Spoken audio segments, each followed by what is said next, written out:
The views and opinions of the host and guests are their own and do not necessarily reflect the position of the management and staff of Guardian Network.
Good morning. 3 killed in a boating accident in Harbor Island. The Prime Minister says the public procurement and other financial bills will improve transparency in the country. And in our interview today, we are talking with the new PAHO WHO country rep. It's all straight ahead this morning. I'm Dwight Strachan, and this is Morning Blend. It's a new day. Wake up. It's a new day. It's the start of a new way. You know that it's there. It's the start of the end of the old way. Revolution. Wake up. It's a new day. Wake up. It's a new day.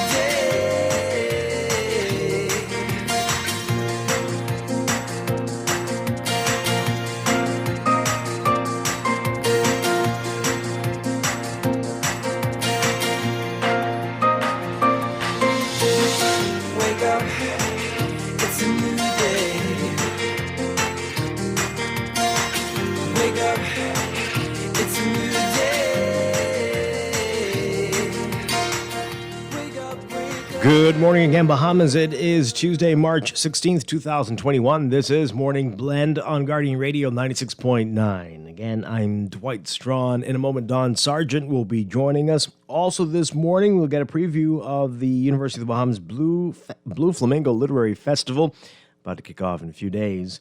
And in Morning Blend Business, we are going to be talking about the impact of the pandemic, this 12 months of change that we've seen in the country, the impact it's had on gyms in the Bahamas. That's coming up. But first, it's time for the overnight, the latest breaking news from while you're sleeping, and the top national and international headlines this morning.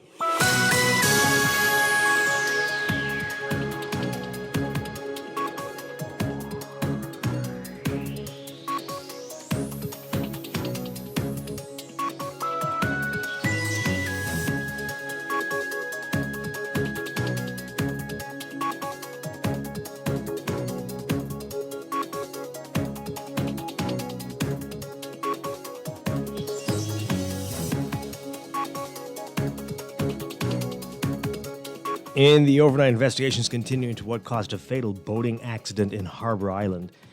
Chaos erupted on the shoreline of Harbor Island late Sunday night and early yesterday morning as the bodies of 2 women were brought ashore. According to officer in charge of the Luthra Division, Chief Superintendent Brian Roll, 2 boats collided just before 10 p.m. Sunday, resulting in 5 people being thrown from one of the boats.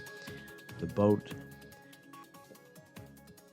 that some of the individuals were on, including Jay Roberts, a 19-year-old, and the women were on a 24-foot Mako. It collided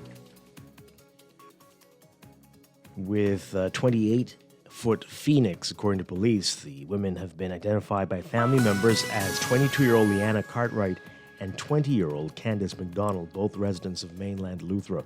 It was a community effort as everyone with the boat went out in search of all who were thrown overboard.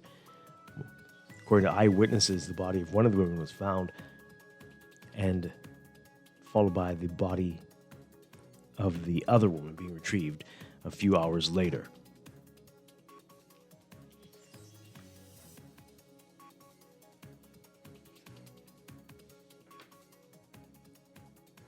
In other news, the public procurement bill debated in the House of Assembly is part of a compendium of financial bills to provide more transparency in the award of government contracts and make the government more accountable. Prime Minister Dr. Ibrahim is making that declaration as he led off debate on the proposed legislation. Minna says Bahamians will be able to see who is getting government contracts, for what purpose, and in what amounts. The bill provides a procedure for the submission of bids, the opening of bids, the examination and evaluation of bids, and for the debriefing of unsuccessful bidders. The Public Procurement Bill, which was tabled last year, was debated along with the Public Finance Management Bill, Public Debt Management Bill, and Statistics Bill. Attorney General Carl Bethel and his claims that the failure of the Clerk of Parliament, David Forbes, to issue a notice for Friday's meeting of the Senate resulted in the lack of a quorum is a, quote, misrepresentation of what happened, according to House Speaker Halson Moultrie.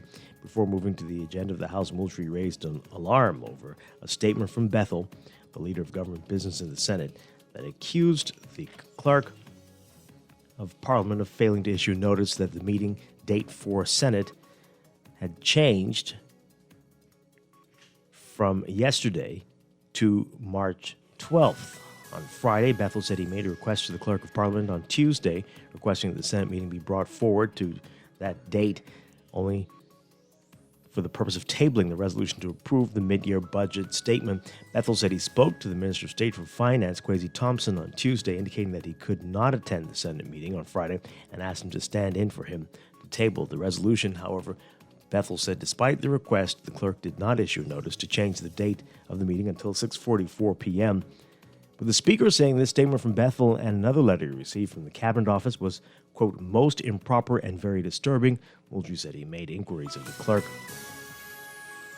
And he said the information that he received indicates that as opposed to the statement, which said the clerk was advised from Tuesday, the information is clear that the clerk received such information, that information at 6:18 on Thursday evening. And Jamaica receiving 14,000 doses of COVID-19 vaccines through the COVAX facility, a global effort between the Coalition for Epidemic Preparedness Innovations, Gavi, the Vaccine Alliance, and UNICEF, the Pan-American Health Organization, the World Health Organization. The arrival marks an historic step towards ensuring the equitable distribution of COVID-19 vaccines. More on vaccines from overseas. Sweden today becoming the latest country to pause the use of AstraZeneca's COVID-19 vaccine as European regulators review safety data following reports of dangerous blood clots in some recipients. The company and international regulators continue to say the vaccine is safe, and many countries elsewhere in the world are forging ahead with their vaccination campaigns. The European Medicines Agency plans to meet Thursday to review experts' findings on the vaccine and decide whether action needs to be taken. The agency has so far said that the benefits of receiving the shot outweigh the risks of side effects. The Swedish Public Health Agency saying today that it would suspend use of the AstraZeneca vaccine pending the results of that meeting. Germany, France, Italy, and Spain were among countries that suspended use of the vaccine on Monday. Also today, the German government said it would postpone until after the meeting a virtual summit of state governors called to review the country's vaccination efforts. The summit had been scheduled for Wednesday. AstraZeneca's vaccine is one of 3 authorized for use on the European continent, but escalating concern about the shot has created another setback for the European Union's vaccination drive, which has been plagued by shortages and other hurdles and is lagging far behind the efforts in Britain and the U.S. AstraZeneca says there is no evidence the vaccine carries an increased risk of blood clots. There have been 37 reports of blood clots among the more than 17 million people who've received the vaccine across the EU and Britain.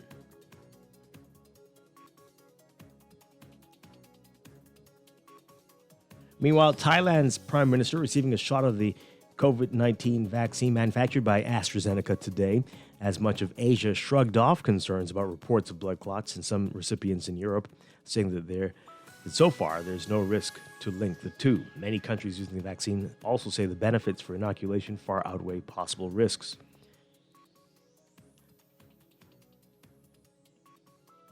Other countries in the Asia-Pacific region also say they would press ahead with vaccination programs in the Philippines. A presidential spokesperson saying his country would not suspend usage because the benefits outweigh the risks. Australian Health Minister Greg Hunt said his country would not suspend vaccinations either. Australia has vaccinated about 200,000 people and plans to import and manufacture 70 million vaccine doses from AstraZeneca.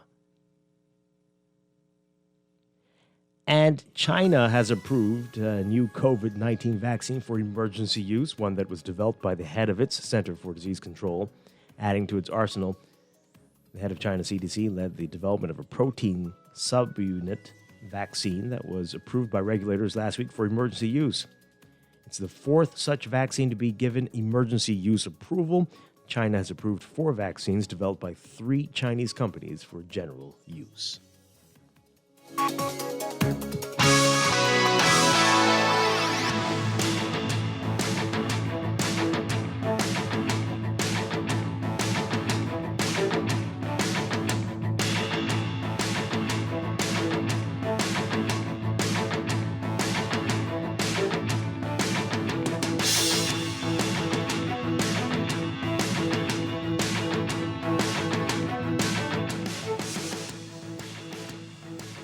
In sports, from the NCAA, UConn is in its normal spot with the number 1 seed for women's NCAA tournament.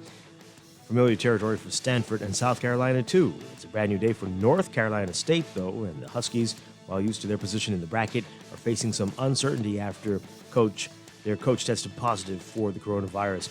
NC State is a number 1 seed for the first time, joining Stanford, South Carolina, and Connecticut on the top lines for the San Antonio-themed regions for the women's tourney. The Cardinal earned the overall number 1 when the field was revealed last night. That's sports, and that's the overnight. Time now for your first look at weather.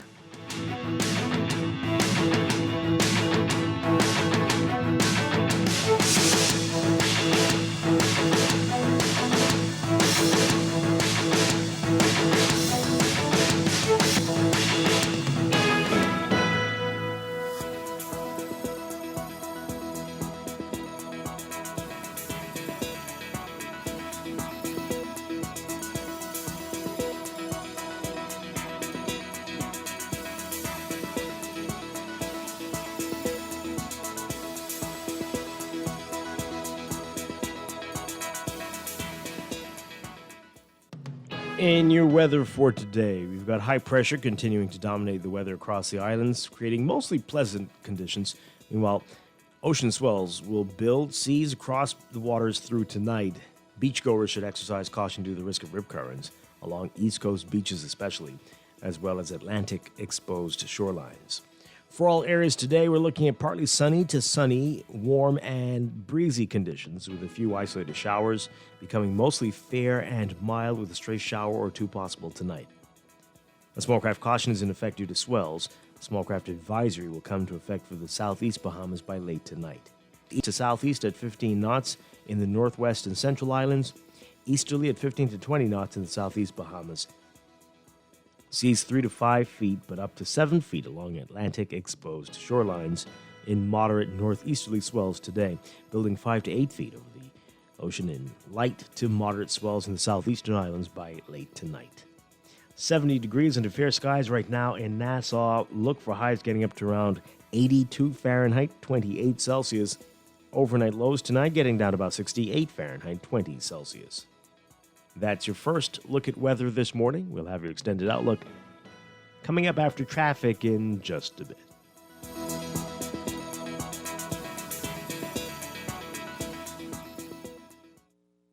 Wake up, it's a new day. Wake up, it's a new day. You are listening to Morning Blend. When we come back, we are discussing the day's top stories right here on your home for fresh news, smart all day, Guardian Radio 96.9.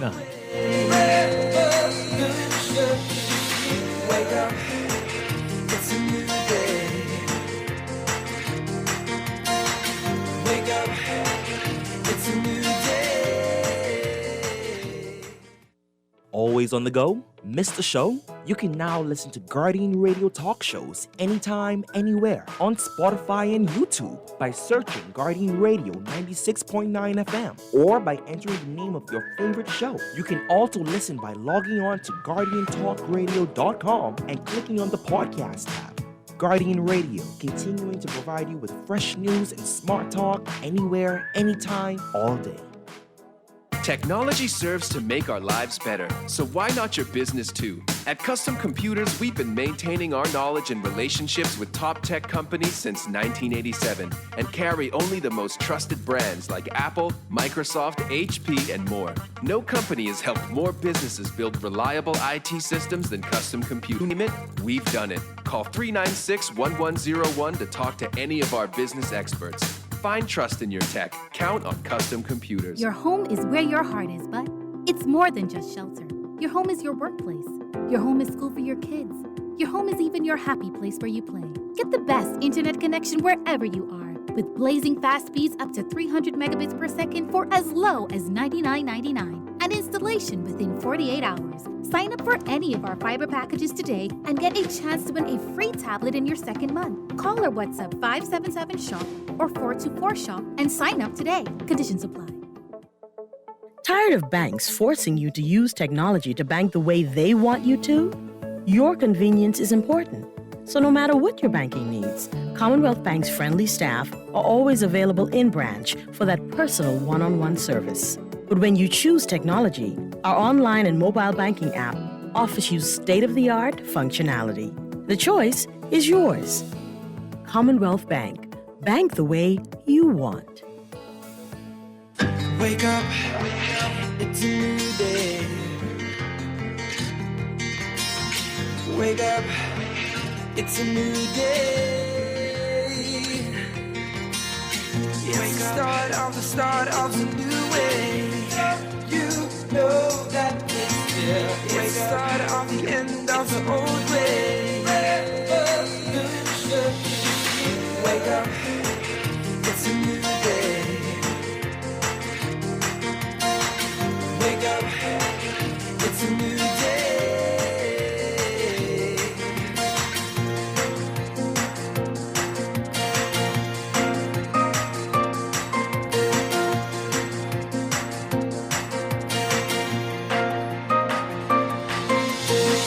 Wake up, it's a new day. Wake up, it's a new day. Wake up, wake up. Welcome back to Morning Blend here on Guardian 9. We are streaming live on GuardianTalkRadio.com and on the Guardian Radio app for your smart devices. Also on your televisions on Cable Bahamas Channel 969 and BTC Flow Channel 612. You can tweet us at MorningBlend969 or Facebook, facebook.com/MorningBlend969. Email us, morningblend@nascar.com, or you can text us on the Guardian Radio text line, powered by BTC, 422-GR96, 422-4796. Standard text rates apply. Coming up this morning, more weather and traffic. In our 7 o'clock hour, we're going to begin our conversation with the new PAHO WHO country representative. We have a lot to talk about, and talk about COVAX, talk about the vaccine, and just general issues involving PAHO in this region and in this country. That's coming up. Then in our 8 o'clock hour, we're talking with the University of the Bahamas about their Blue Flamingo Literary Festival that gets underway next week. We'll get some details about that. And in our... or this week. In our 9 o'clock hour, we're going to be getting a look at the impact of COVID this past year, on gyms, which have been closed for most of this period, only recently reopening. Will that sector recover fully when this is over? We're going to get to that this morning. A lot to get to this morning. I'm Dwight Strachan. We've got Don Sargent with us. Is Don on with us yet? Nope, not yet. Okay, we're going to get Don with us in just a bit. But let's begin, though, with what's in the news.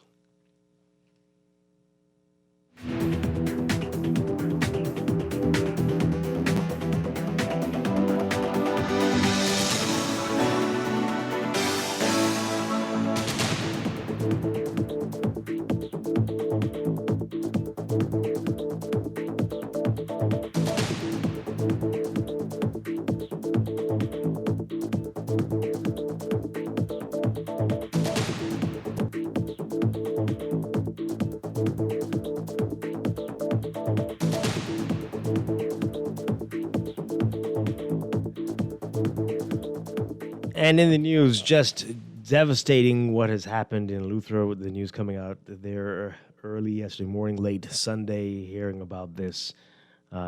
3 young people killed in a terrible boating accident. Just very, very sad. For more on what happened, take a listen to this report from our Kyle Joaquin. A boat capsized in water near the dock on Harbor Island. On the other side anchored, another boat with a badly damaged bow.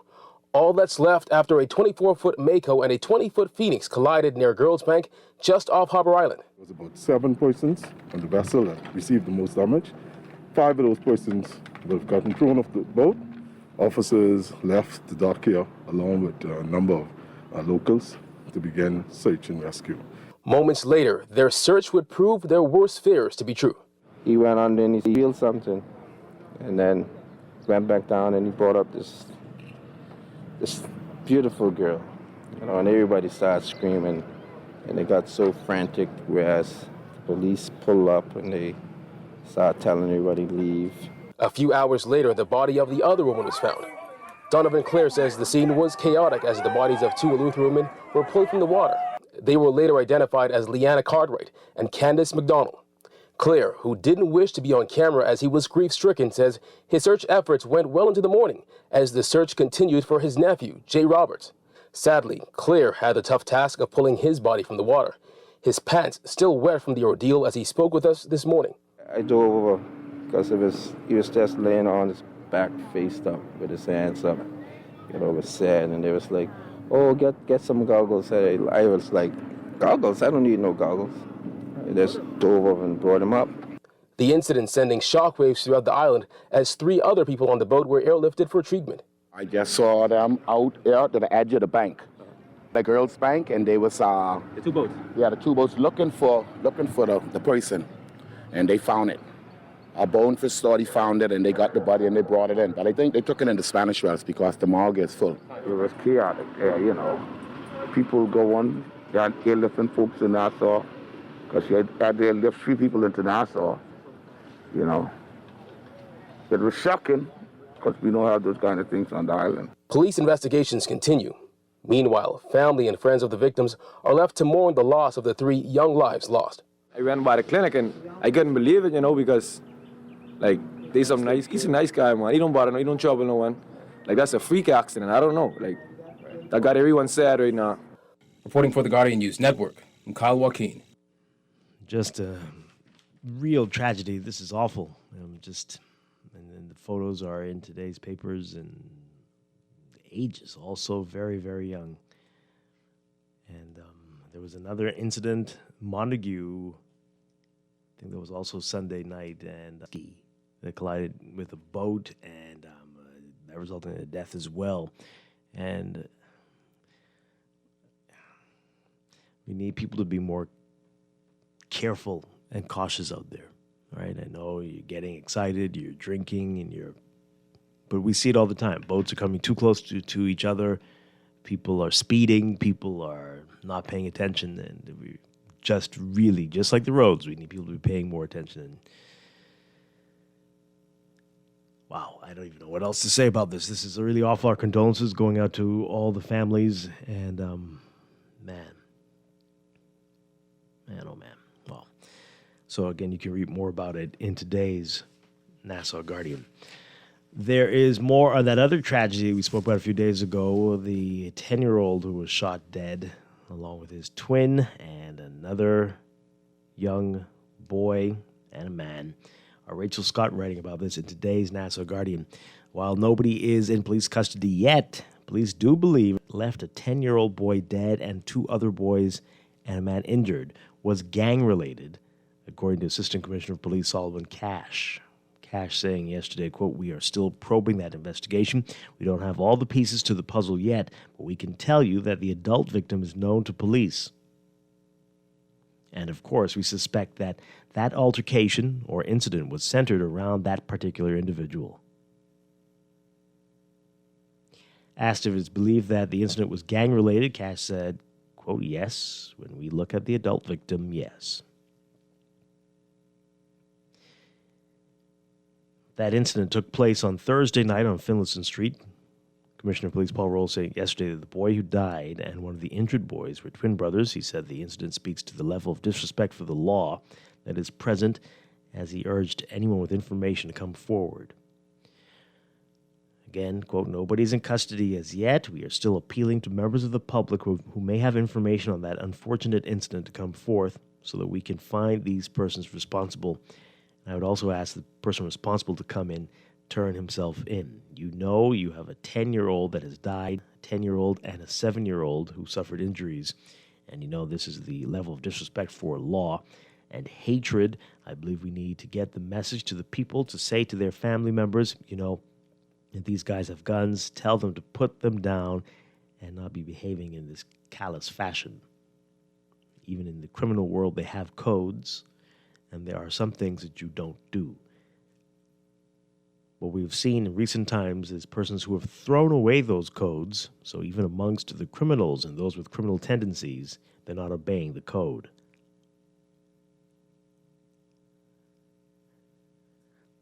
This is the Commissioner of Police speaking here. Quote, I think that is a concern for us in law enforcement, and that should be a concern for every citizen and resident in this country, and they could speak up. This is the time now when people need to be speaking up about this type of behavior. Get the message to these youngsters, family members, and upstanding people in the country to speak out more against these injustices where our children now are being... Okay. Wow. All right. Let's talk about it. Let's talk about that. What do you make of that? What do you make of what he's saying? Gangs. No accident, no drive-by for something else. Well, I guess that would have been the same thing. This child murdered because it seems gang violence. And these folks aren't adhering to the codes. That's if you didn't think we had a problem before, and I don't know who didn't think that, but if you didn't think so, here's the proof. Now, what are we going to do? What are we going to do about it? 323-6232, 325-4316. 325-4259. Tweet us, Facebook us, text us, 422-796. People know who's got the guns. People know who's in the gangs. People know these things. What are we going to do? Just hope that they snap out of it and grow up? Let's hear what you have to say. Let's go to the phone lines. Good morning, caller. You're on the air.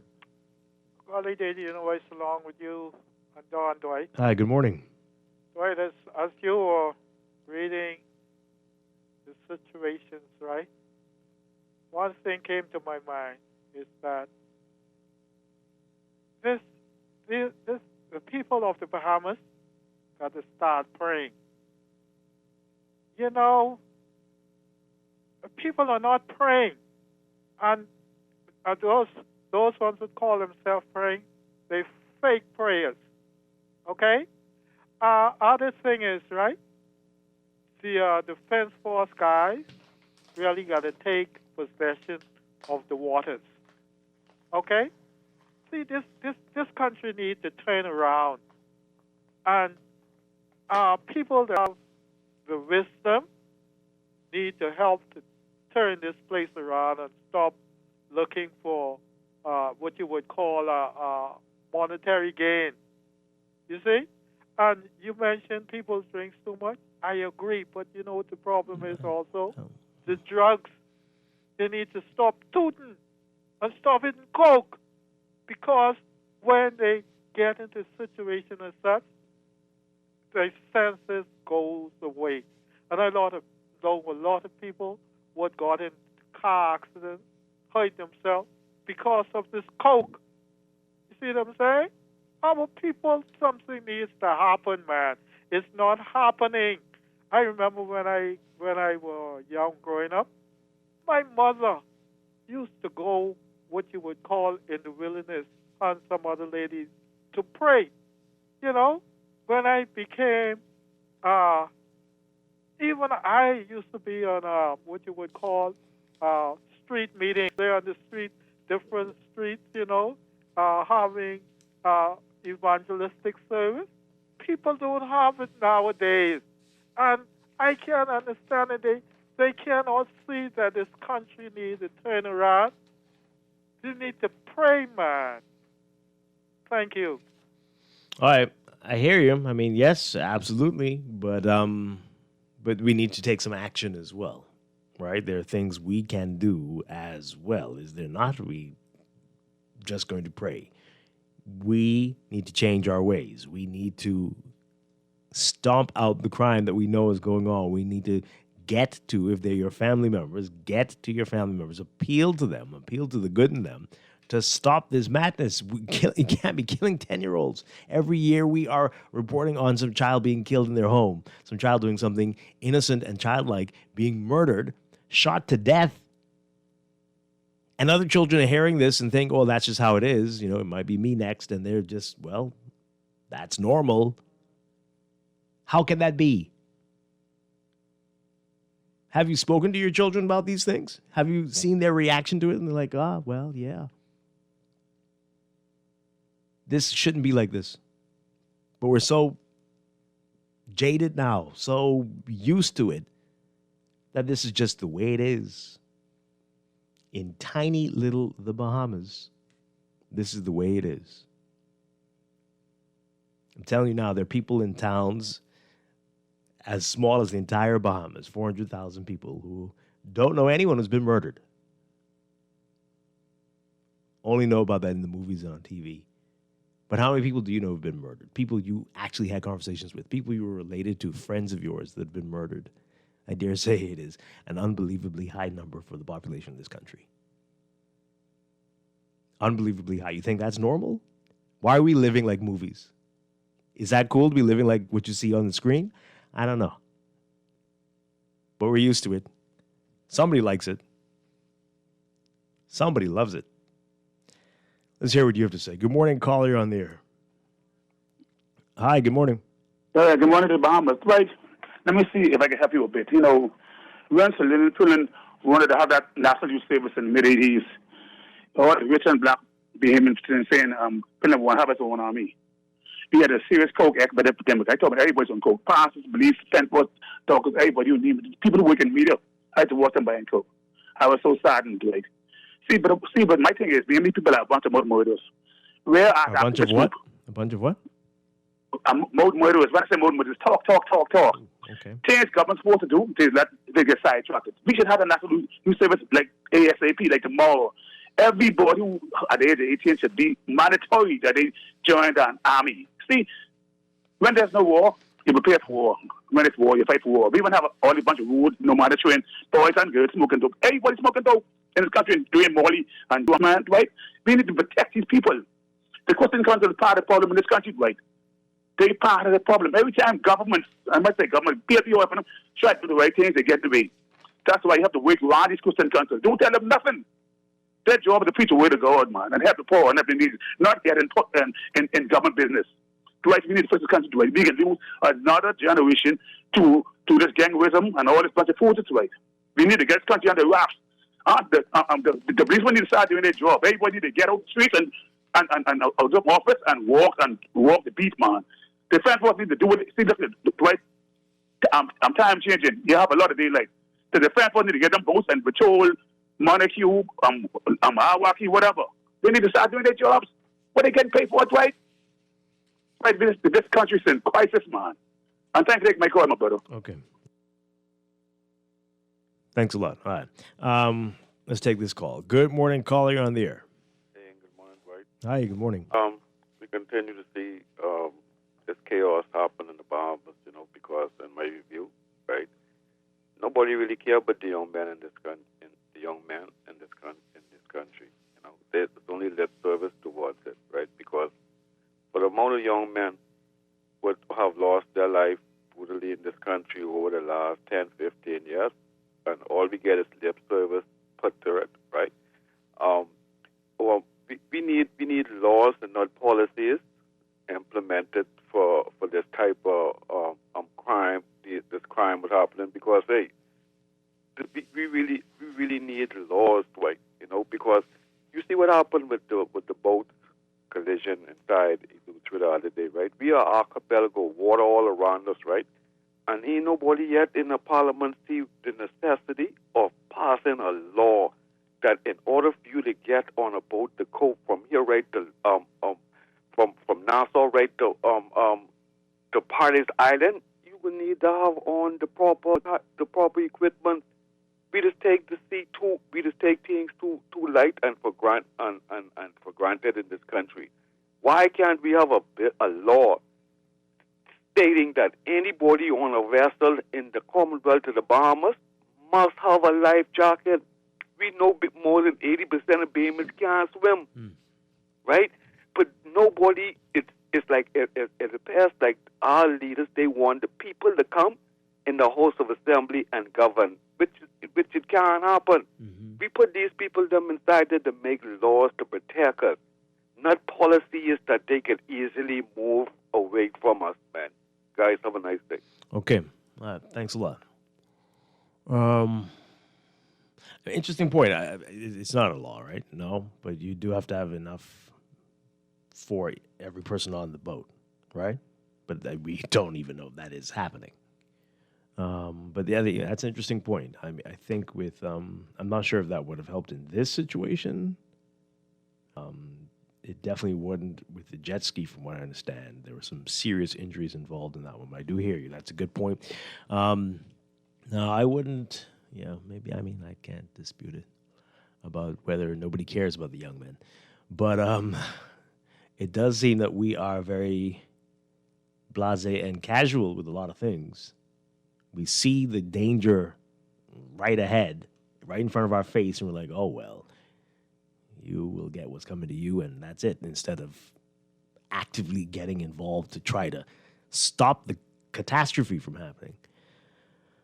But, oh, boy. Okay. Let's take some more calls. Good morning, caller. You're on the air. Good morning, Dwight. Good morning, Donna. Hi. Good morning. Yeah, man. I lost a cousin in a tragedy. Oh, the Eleuthera. Yeah. Oh, dear. Sorry to hear that. Thanks, man. But the thing is, turning to your last call, we have laws. Simply that's about enforcement. You know, according to the Maritime Act, you're supposed to, anyone that boards a vessel, have on a life jacket. Yeah.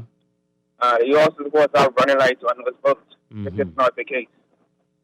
Wow. Right? Wow. So when you don't have those things in place, then you expect it was only a matter of time for God of this magnitude to happen. Yeah. Then when you add alcohol and drugs into the equation, it's just a bad mixture. So we have the laws in place, but we need to get away from it. It is what it is. And it is what it is, society. Yes. Or society. Yes, right? absolutely. And That's get what it into destroys. enforcement of those laws. We can have as much laws in the books as possible, but without enforcement, it's like having nothing there at all. Yeah.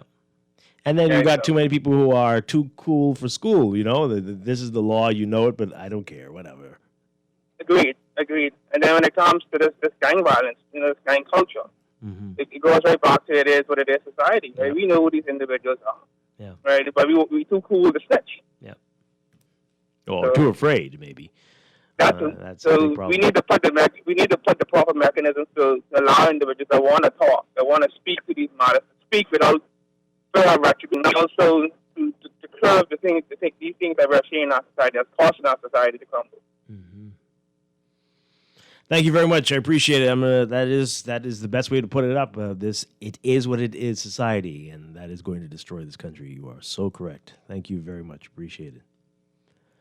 All right. Let's take this call. Good morning, caller. You're on the air. Okay. Don Sargent, you're with us. Morning, Dwight. Good morning, sir. Great to have you with us this morning.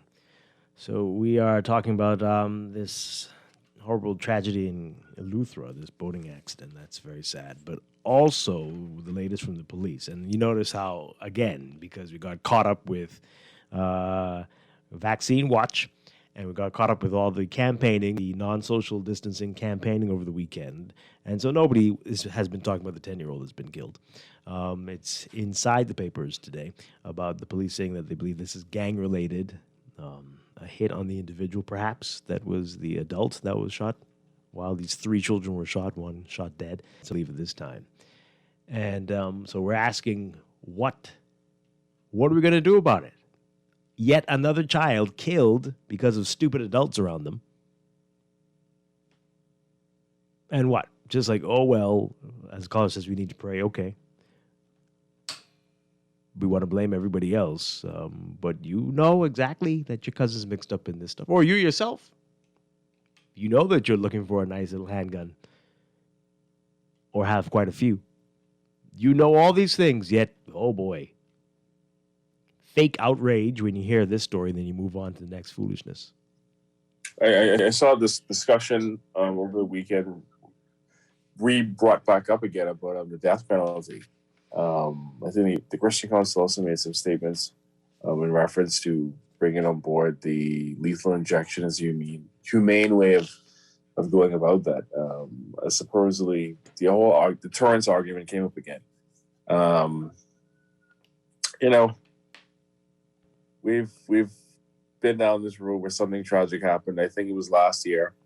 It was a Tuesday just like this one, and started just like the same as this one did. A similar story. Stupid adults led to the death of a child again, and that was the course of discussion. And it's kind of heartbreaking for me to. I won't even say a year later. I would hope it isn't 1 year later exactly. But in 2021, to be having the same discussion in the same fashion as we did the previous year with a very similar circumstance. And for us now, this is becoming routine, unfortunately. And it shouldn't be. And it's some. I don't know the answer necessarily as to what we should do as a society. Because we can have this discussion about enforcement like we always do. We can have this discussion about change the laws and make sure that the penalties are greater. But is that enough? Mm-hmm. Yeah. Yes, indeed. Let's take this call. Good morning, caller. You're on the air. Yes, good morning to you and your guest, Dwight. Hi, good morning. Yes, Dwight, we tend to want to avoid responsibility of the gang violence, among our ghetto youths. You see, we try to avoid that it doesn't happen in Life Key or San Souci, or Winton, or the constituency where the Prime Minister to reside. You see, these things don't happen, so it's all about our responsibility that we run away from. We want to hold the youth responsible for his action. But what about the gangster politicians? These politicians that for the last 30 years, 40 years, they talk about our programs that never work. It's like a slave. All the ghetto youth and their parents come with is a slave mortgage from it. You see, and it's never jobs for them for one.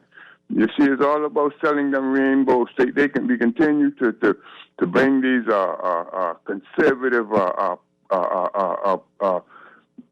things to them, these conservative platforms to them. You understand what I'm saying? You got the church involved with it. You got the media involved with it. Where's our progressive media? Where's our progressive church? Where's our progressive branch of these parties? There's none. It's impossible for body to agree. Totally agree. You understand me? About policies. It's impossible. There have to be different factions in these parties. Different wings in these parties. Where's the progressive wings in this country? Where's it? There's none. You see, so they all spewing this UBP policy. What it is? Foreign direct investment. You know what I'm saying? It's time they stop selling us rainbows. You see, and stop using the ghetto youths to run away from their responsibilities. You see, everything needs to be holistic in this country. You see, this politics. This is like it becomes bloodless war as well as indirect blood war against the masses in this country, the have-nots. That's what it is, Dwight. We need to take responsibility. You see. Thank you. Yeah, thanks a lot. Thank you very much. All right, let's read some messages. We'll get back to your calls in a bit. This text here, Dwight, I grew up poor and I drink, but I don't rob, rape, steal, or kill. This narrative that either you and the poor, that you are poor or drink that makes you a criminal is deflection. I mean, I don't know who said it. Nobody said that. I mean, I think the caller might have gone in that direction, but yeah, I know we don't. No, I don't think that's what anybody was saying. We're just saying that I mentioned that if you are on the water in boats, you have to be very careful. We see it all the time. We see jet skiers just zipping about in and out of boats and all over the place and near the shore, right? It's a recipe for disaster. Just saying that we need to. You're having your fun, but just be cautious. But yes, that is right. You're correct. That just because you're poor and drinking in and of itself is not a terrible thing. Of course not. But overdoing anything can be dangerous. This one here, tell my Bahamian people the words are personal responsibility, period, not government. Well, I think it's everybody. Everybody has a role to play. I think a previous caller was criticizing the Christian Council. I mean, I don't know why. Everybody has a role to play. We all need to be a part of the solution to the problems. And no matter how you feel about an organization personally, they're going to be required to help get us back on track if we were ever on the right track. This one here. Yeah.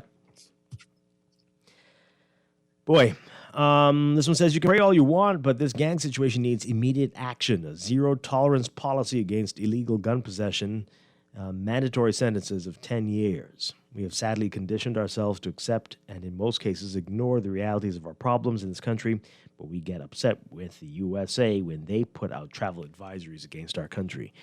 Yeah, that's the only thing that seems to wake some people up when we're called out on our foolishness. And I need to take a drink of water because I was going to say a different word for foolishness just now. But anyway, yeah. That's what it's going to take to wake people up. Maybe they need to do some more.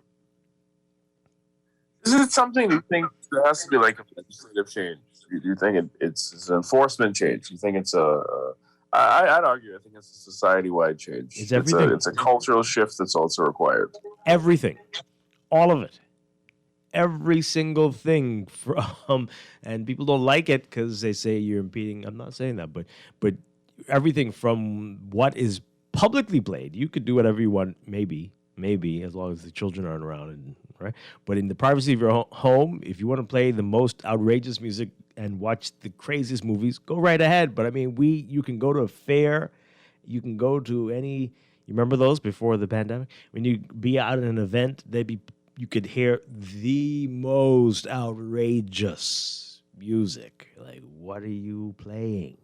And talking about all the things they're going to do to people. And this is playing, and children are dancing to it, and everybody's having a great time. Like, okay. And others are like, get over it. It's not a big deal. Just chill out. But I totally disagree. Some people cannot just hear it as music and entertainment. Some people just can't watch a movie. Have to remember too. Well, I don't know if it's still a thing. It was when I was a child. There's parental ratings on things, right? Like not all business science was created for children of all ages. So, I mean, I don't know how strict that's enforced in the home in this country. I can't say. I have seen some things that really leave me wondering. You got the parents doing all the dances with the kids now. What do you mean? Enforced? Yeah, that's what I meant. It's right. All over the place. Yeah, nobody cares. So whatever. And there's also the thing about the not my good son syndrome, right? Where you know if someone in your family's been doing something, and it's something very bizarre. You know, I've noticed with two cases in particular. I don't know the name of the guys, but it's on the public record, where someone in the family would be in a case of molesting a niece or nephew in their family. And I remember it was one case in particular where the mother of this gentleman, or I shouldn't call him a gentleman, the mother of this alleged creature, went before news cameras and said that that's not possible because rape isn't in her family, and that's not what they do. Despite the rap sheet that was read off of the supposed charges brought up against this young man. I saw another case similar to Similar circumstance, unfortunately, and other family members were hooping and hollering in front of the courtroom and how this was wrong. I don't know whether or not it is the truth, but the charges were brought up against him for child molestation, or should I say unlawful sexual intercourse with a minor, which, quite frankly, is rape. I don't know why we like to dance around those words in the legal system, but whatever. And I've been noticing this for years, right? When we have these sorts of cases, it's this, because this person is close to me, therefore it is different. Or cases in the past where persons have run in with law enforcement and the parents would admit, yes, my child or son was bad, but they didn't have to do this. Like, yeah, he was involved in some darkness, but this wasn't the case. And it's like, we sit on these problems knowing these are problems, right? We don't confront the situation. We allow things to grow and fester until something happens. And then we have this, I don't know what you call it, shock or fake outrage, knowing damn well that which direction the situation was going in the first place. Yeah. I don't know. The solution to that problem, they talk about this issue of personal responsibility, I think is a salient point. So, and it does include, I think, the political class as well. Everybody has a role to play. Society in general creates the citizens that we have. And this is why I say I think we need a cultural change from top to bottom. Absolutely. Let's take this call. Good morning, Paul. You're on the air. Good morning, Dwight, and good morning, Strachan. How are you all doing? Doing well. Good morning. You know, morning. As I listen to you, and I've been following you for quite some time now, you know, and I'm sure you can go back in your archives and you... Right where you are is exactly where BTC Virtual Are you there? purchase from BTC. What's that? Is that his phone? Oh, no. Call us back. That sounds like it was going to get very interesting. Yeah, it's not me. Oh, okay. All right. Is he still there? Yeah. Oh, you're back. Okay, we lost you there. Mm-hmm. Yeah, what I was saying is that I'm sure you can go in your archives and you can find similar stories where you've been echoing these type of sentiments when you see these things happening. But it goes right back, Dwight, to what I've been talking about many years ago, parenting. And this gang culture, how long has gang culture been around now? For about 40 years? At least 40 years. It started, we saw a proliferation of this gang culture in the early 80s. So many of who are involved in these gangs now are not even born, you know, but they're involved. This is a 21/7 island. You're trying to tell me now that we can't fix this so-called problems. It's not like we have mountains and terrains where these people can go down and bunkers and hide. It's a flat island. But for whatever reason, and I want you to look at the political season and watch how closely these politicians are involved with these notorious gang members.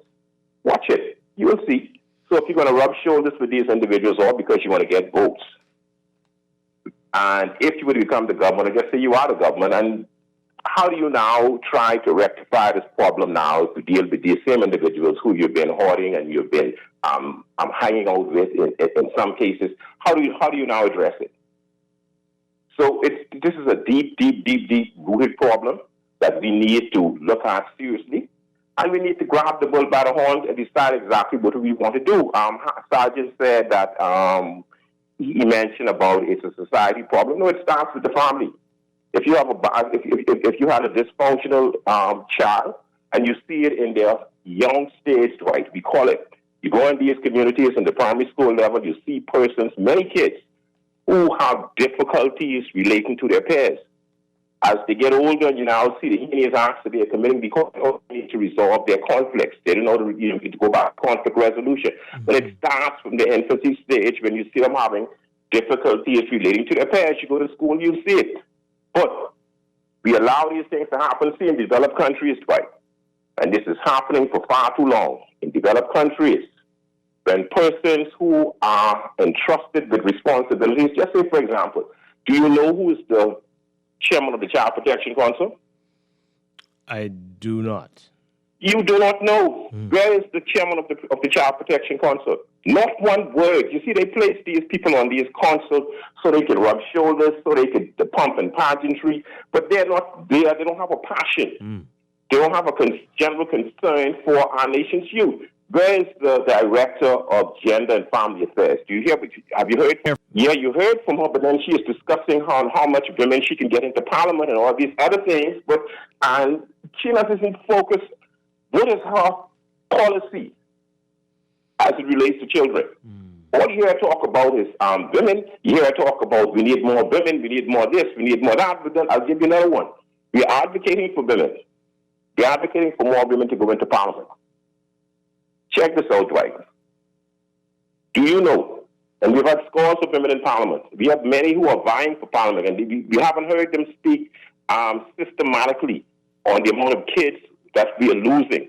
But take a pregnant woman. This one's been on our books for years, and our organization is going to move to see how best we could address this issue because it's a plaguing issue, and some persons are still affected by this one. Take a pregnant woman who is murdered, irrespective of how advanced she was in her pregnancy. Yeah. Do you know that the unborn baby doesn't count? Right. As anything? Yeah. Have you heard from these women who they are pushing to serve? You see, that is why I mentioned to you on your show, but Stephen didn't fully understand what I was saying. We need to look at these individuals who are vying for office and find out before we vote for them whether their views are conservative or whether their views are liberal. Mm-hmm. Because, for example, only a liberal will sit down when you hear these heinous acts being perpetrated on children and then the elderly, and they sit by idly and don't say a word. Mm-hmm. But if they are conservative, who have a passion for life and all of these other things, you would hear them beaten up. You would see it, right? But for whatever reason, we pick people just because of name and because of some other things. So we don't look at whether or not they have a fund of addressing these deeper socio-economic situations that have been plaguing our society for decades. Wow. We need people who are going to address these issues. Mm-hmm.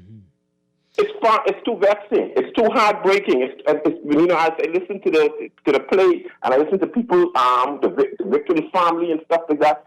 It's really, really agonizing. And it's sad when you have a commitment to do some things, but you're being blocked. For whatever reason, you're being blocked. But we should be hearing from the Minister of Social Services. We should be hearing from the Director of Gender and Family Affairs, the Child Protection Council. Everybody needs to get involved to see how best we can fix these deep-rooted social ills. Yeah. If not, the blood will continue to rise as high as the horse's bridle. Wow. Thank you very much. Very interesting points you raised today. That's some powerful stuff there. I have one thing to add on that. I don't think the politics necessarily of politicians make a difference whether or not they're liberal or conservative. And I say that only because we've had politicians that have been silent in the past on this issue. And this was said in the last Christie administration, when the crime came knocking on certain persons' doors, unfortunately, is the way that things went, then they started speaking out in public and House of Assembly in support of the death penalty. I think one of those MPs would have been Leslie Miller. I also heard similar statements made by, we had the unfortunate situation of Robert McCartney's brother passing away, being murdered. We also had the incidents of the current prime minister making statements when he was leader of opposition that he will hang criminals by the neck until they die. I don't know if people remember that. It was supposedly a promise that he would do something about the death penalty situation in the country and would bring about the enforcement of it. There was a lot of doubt. I believe he said yes. Yep. And he had the whole thing, the illustration with the rope and everything. Yes. Didn't happen, did it? Well, I'm saying this just to say that the rhetoric is one thing. It's one thing when they pander, but I have yet to see it actually transfer into actual policy, actual law, actual anything. Now, my position necessarily on the death penalty in the country, it doesn't matter, or anyone's position on it. The question that really makes a difference is, what have you done? What has anybody actually done to change and address it? They campaign on these things all the time, but I haven't seen any tentative change no matter who's in power, which is why probably one of the reasons why I personally say there's very little difference between the two because the results seem to be the same. Right. When the blood flows in our streets, you had the same things from both sides. Yeah. So that's all I wanted to say. Yeah. Yep. Somebody's also saying that the point the caller made about the councils is very valid. You do hear a bunch of these are appointed, and you don't hear anything anymore. That is scary. That is scary. I know that he was speaking about the director of the gender affairs department. I mean, she does speak out on a lot of things, but I do understand where he's coming from. But you know, there are some councils and units and agencies and committees that do what they're supposed to, and are silenced. They are silenced when they do their reports, and when they do what they were tasked with doing. It is presented to the government, and it's put on a shelf, and you don't hear anything. You hear if you hear a response, you hear something weird like, oh, yeah, we're going to look at this and pick the ones we like. And then you're waiting and waiting and waiting and waiting and waiting and waiting and waiting. And it changes, and then that report is lost, and then they have the nerve to form a new committee decades later, and the same thing happens again. It's just amazing what happens here, and it goes back to will. Do we have the will? And something the caller hinted at too, right? Because and what you were saying, Don, people will say anything when they're in opposition, anything to get you riled up. But when they get in there, business as usual. And here we are, shooting kids at home in the middle of the night. Again. Here's a text. Dwight, you're right. My sister lives in a part of Canada where there are millions of people, and most of them don't know anyone who's been murdered. They have 0.5 murders per year. I'm telling you. Don, I said it earlier. For a country of barely 400,000 people, each one of us knows far too many people who've been murdered. Right? I don't understand it. I don't know why I know so many people have been murdered. Why? I dare say it's a little worse than that because the population that we have in New Providence is a bit smaller than the 400,000. So it's even more concentrated. Isn't it? Right? I mean, it's a village. This would be a village in some parts of the world. And you know more than 10 people? Has a higher murder per capita than Chicago, than Detroit, at the height of when their numbers come in, right? Mm-hmm. Like if we were to just isolate South Side Chicago, away from most of the other parts of Chicago, we'd be competing. Nassau would literally be competing. We're on all the bad lists. We're in the top 10 on all the bad lists. Obesity living, murder per capita, right? We are just excelling at being horrible. Boy, oh boy, oh boy.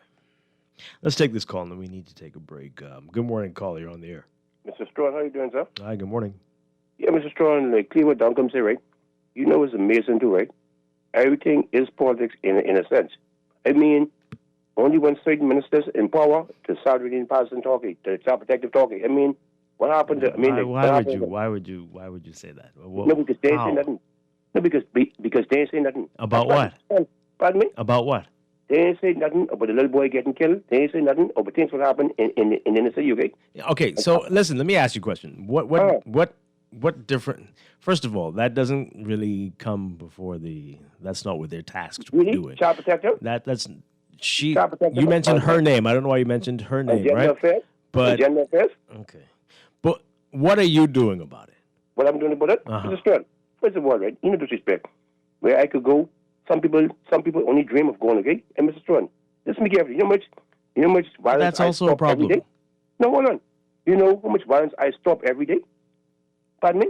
Mr. Stern? Hello? We're listening. You know how much people be sitting up, not you. You'd be sitting up on this TV and radio talking garbage to impress people, and they can't go in the city and talk to nobody. Certain people who in power, who run certain things. I mean, certain people who claim to be street fellas, they can't go nowhere. That's why nobody respect them. That's why crime under control. Certain fellas who on these boards sitting down, I won't talk. Certain fellas who have these schools and so, they clowns. They have these schools, they have these names and traveling government car. Not begrudging them. They can't go talk to when they get out. Listen, you know most people I dash street and kill beef. Okay? So when you see people sit on TV talking about gang this and gang that, they lost. They know what's going on. But Mr. Strachan, I get to ask you. You listening? I am listening. When you get a break, go and watch Channel 7, man. Channel 7 this morning come out something shocking. Channel 7 said the AstraZeneca vaccine that's being used in the Bahamas has not been approved by the FDA, and it's only approved. We've all known that. No, It's everybody knows that. It has not. So everybody knows that. No, I'm it's trying been to approved by the WHO. We are not the United States. We are not a part of the United States. Can I ask you a question?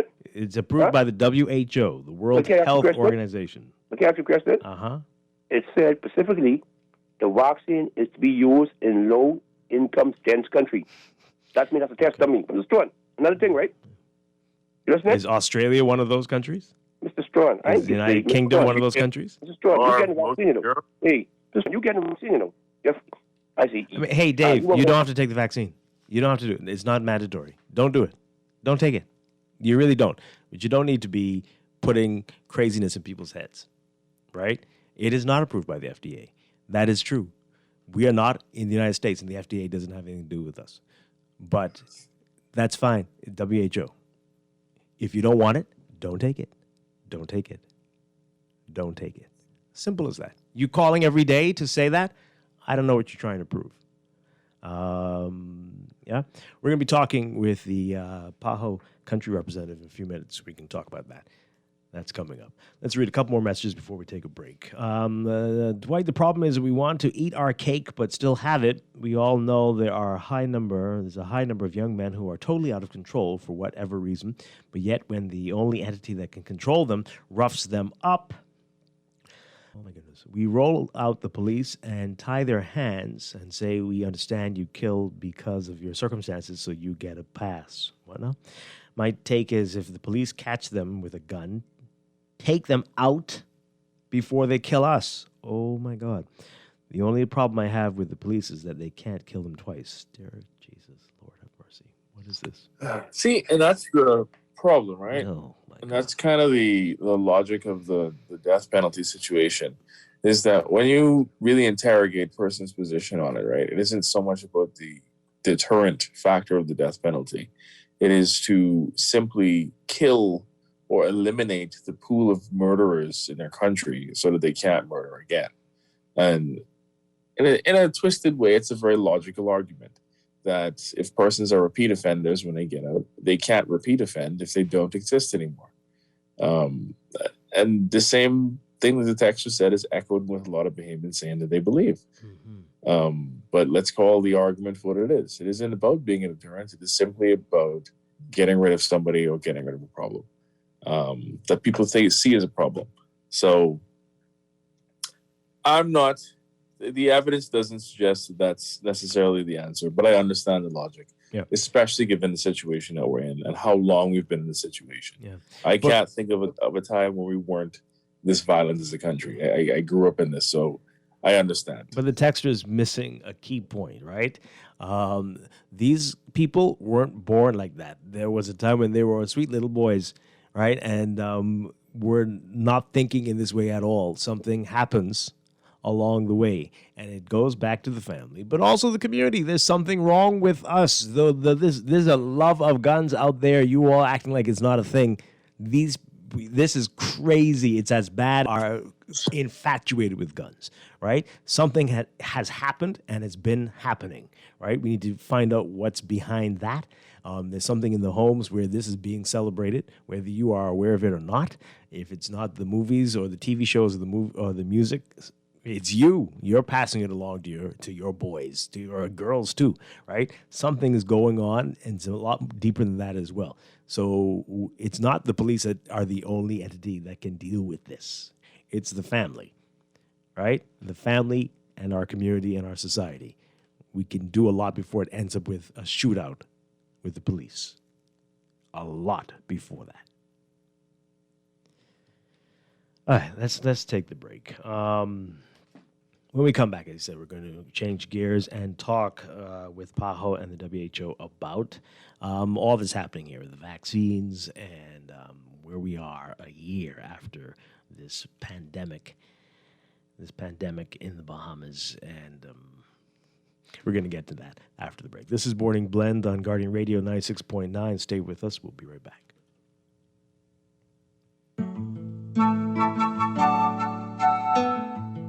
Rose up early this morning to the sounds of crying. Another mother shedding her tears. Oh, yeah. Why all the pain and suffering? Why all the senseless killing? Could it be that nobody cares? Oh, no. So many sons lost in the slaughter. Blood running in the streets like water. A gun in hand knows no friend. No. Warmongers selling death in my land. Getting rich off the souls of we children. You tell me when will it end? This is Guardian Radio 96.9 FM, Nassau, Bahamas.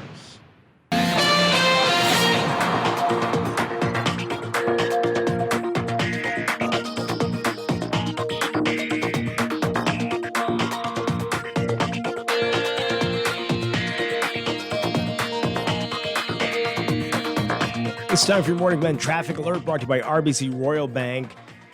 And just note, if you are on Prince Charles Drive this morning, work started yesterday on fixing that ramp that was a sinkhole a few years back. Finally, they are trying to repair that, but there's single lane traffic in for both directions.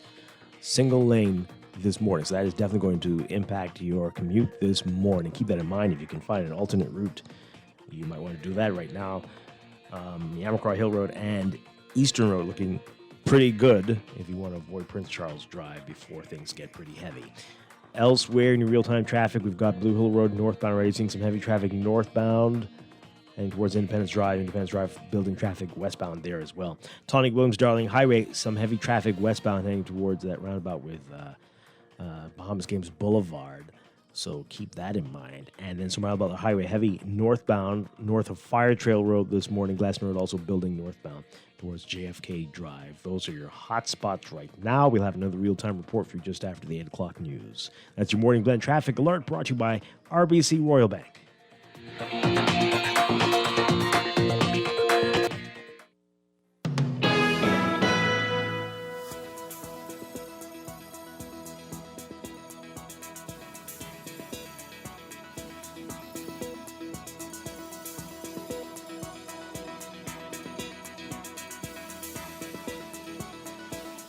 And we've got another check of your weather for today. High pressure will continue to dominate the weather across the islands, creating some mainly pleasant conditions. We're also expecting some larger sea swells across the area through tonight. Beachgoers should exercise caution due to the risk of rip currents along East Coast beaches and Atlantic exposed shorelines. For all areas today, your forecast calls for partly sunny to sunny, warm, and breezy conditions with a few isolated showers, becoming mostly fair and mild with a stray shower or two possible tonight. Small craft caution in effect due to swells, and small craft advisory will come into effect for the southeast Bahamas by late tonight. Temperature-wise, look for highs getting up to around 82 Fahrenheit, 28 Celsius. Overnight lows tonight getting down about 6.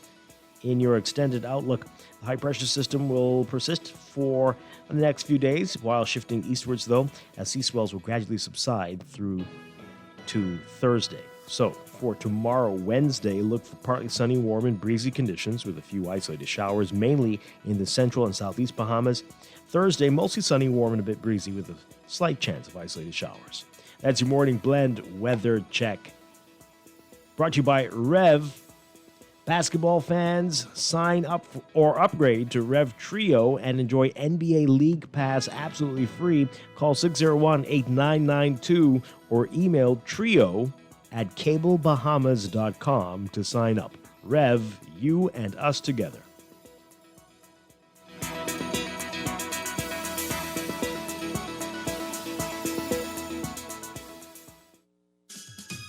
Get ready! The real March Madness is here. Up to 100% off store-wide at Alive. That's right. Devices, earbuds, tablets, and so much more with crazy slashed prices. Pay close attention to our social media pages. Visit any Alive location or visit bealive.com for the best deals on some of your favorite devices and accessories. That's March Madness going on now at Alive. Believe in best. It's back, baby, and so is NBA League Pass, only with Rev Trio.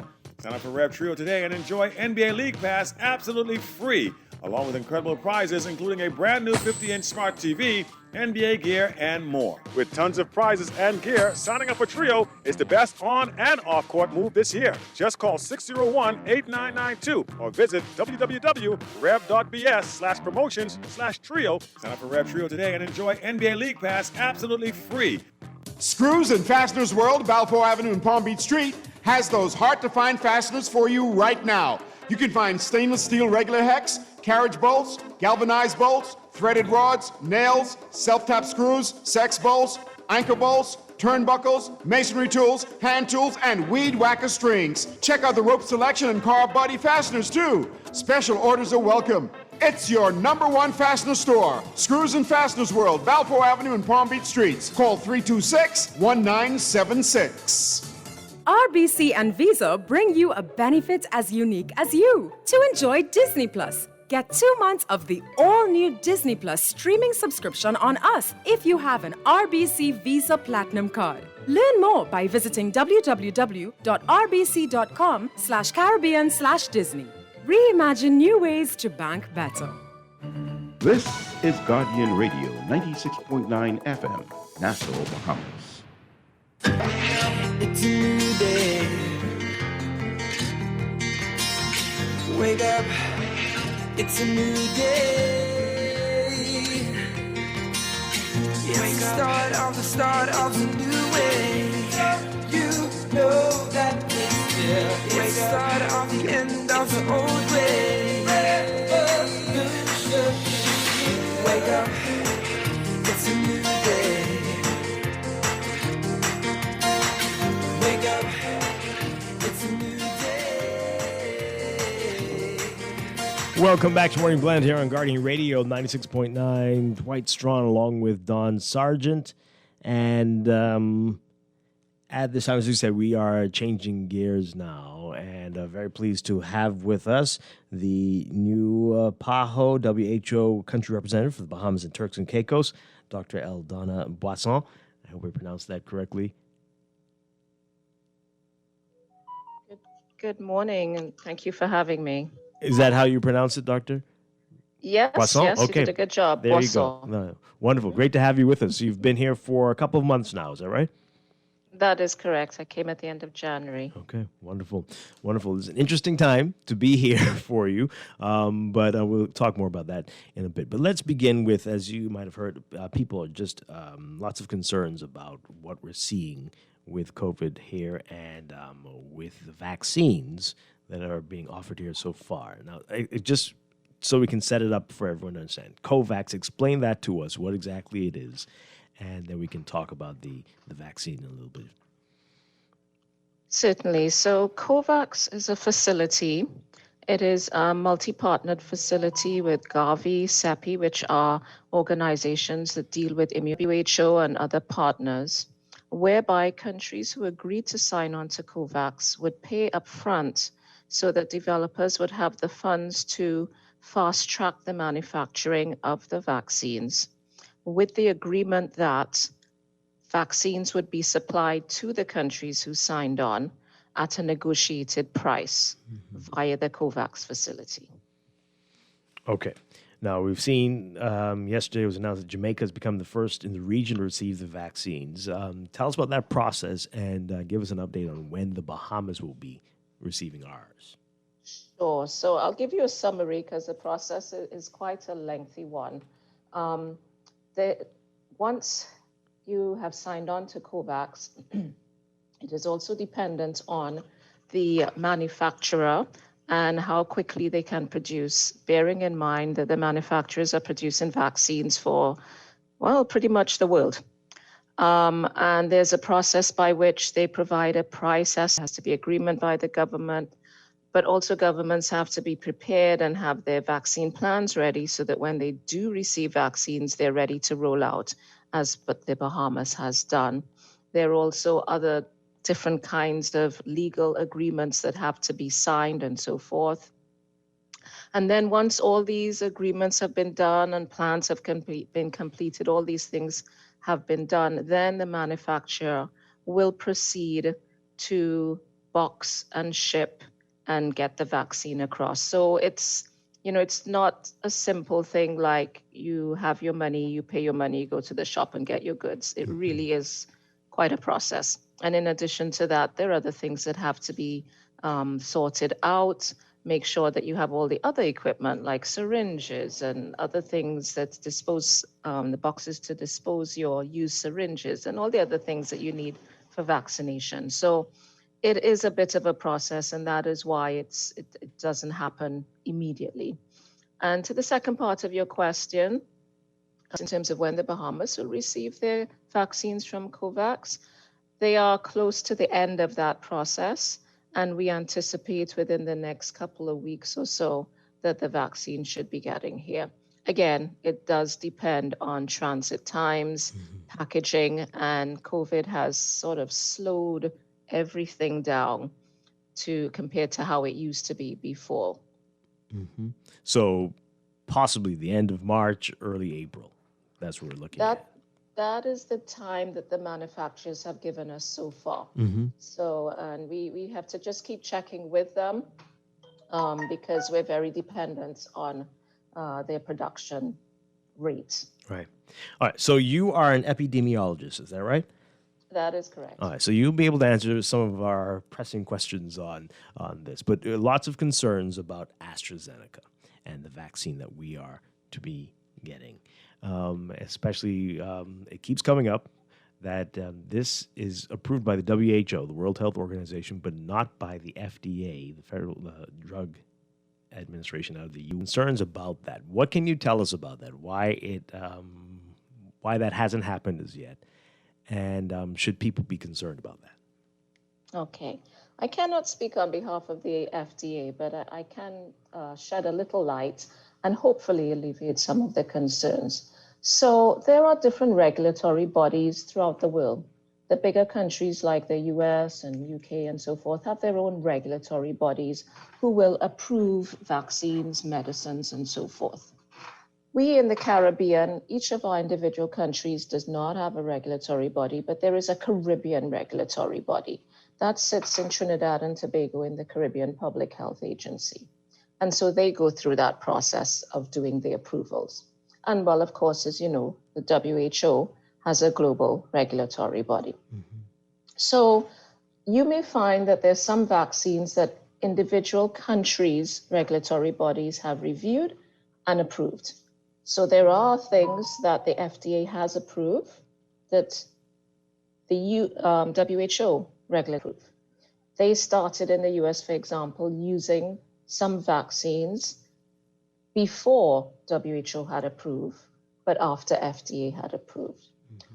And the AstraZeneca vaccine, yes, you're right, FDA has not approved it for use, but other countries have, and WHO has.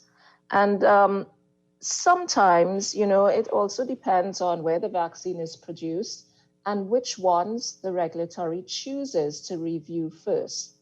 And it's not surprising, of course, that they would choose to review their own first and probably use their own first. So it's not necessarily about the vaccine, but also about where it is produced and about which one the body chooses to review first. So if they have not reviewed it, then they would not give it approval. And the WHO, however, has no particular allegiance to one country over another or one manufacturer over another. Our aim is really to get as many vaccines out to as many countries as possible. So as vaccine producers are ready and they have their dossiers and they have all the information that they need to have, they can present to WHO for EUL approval. and they will be reviewed and either approved or if they don't meet the criteria. Right. And so that's really the reason why. But there are several other countries whose national regulatory body have approved, and certainly the Caribbean regulatory body has approved the use of AstraZeneca. Right.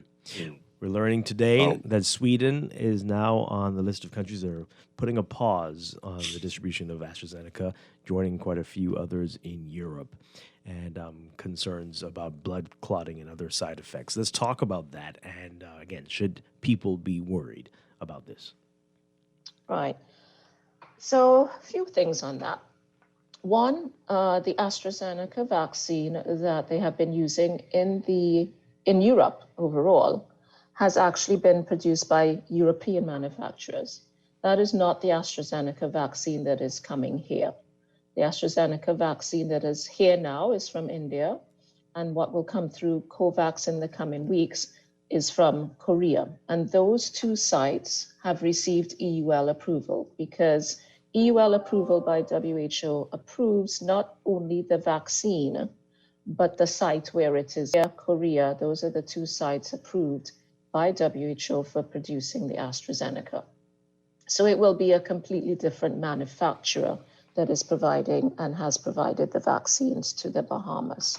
The other thing is in terms of the relationship between AstraZeneca and blood clotting in Europe. There's actually been no evidence of a causal relationship between having the vaccine and having the blood clots. The countries that have paused because they received vaccines from the same batch have done so in an abundance of caution. But what we've seen, the research showing so far, and of course they're still investigating, and this is why I believe the countries have paused, because they're waiting for the investigation to be absolutely complete. Mm-hmm. But so far, there's been no evidence showing a causal link. In other words, if somebody receives a vaccine for COVID-19, it does not prevent them from dying of something else. Okay, if we're going to hold that thought right there. We're going to this is Morning Blend on Guardian Radio. Around the world, infecting men, women, boy, and girl. And we're back here with Morning Blend on Guardian Radio 96.9. Dwight Strachan along with Don Sargent. We are talking with the country representative for PAHO and the WHO, the rep for the Bahamas and the Turks and Caicos, Dr. Eldana Boisson. Before the break for news, you were in the middle of a point. You were talking about the vaccines that we are getting here in the Bahamas not coming from the same source as the vaccines, the AstraZeneca vaccines for Europe, and you're explaining that to us. I wanted to get you back on that point, Dr. Boisson. Sure. Yes. So I was saying that the ones that Europe that they get are made by European manufacturers, and the ones that have come here so far have been made in India, and the ones to come through COVAX, Korea. And those two sites have gotten approval from WHO to produce the vaccines.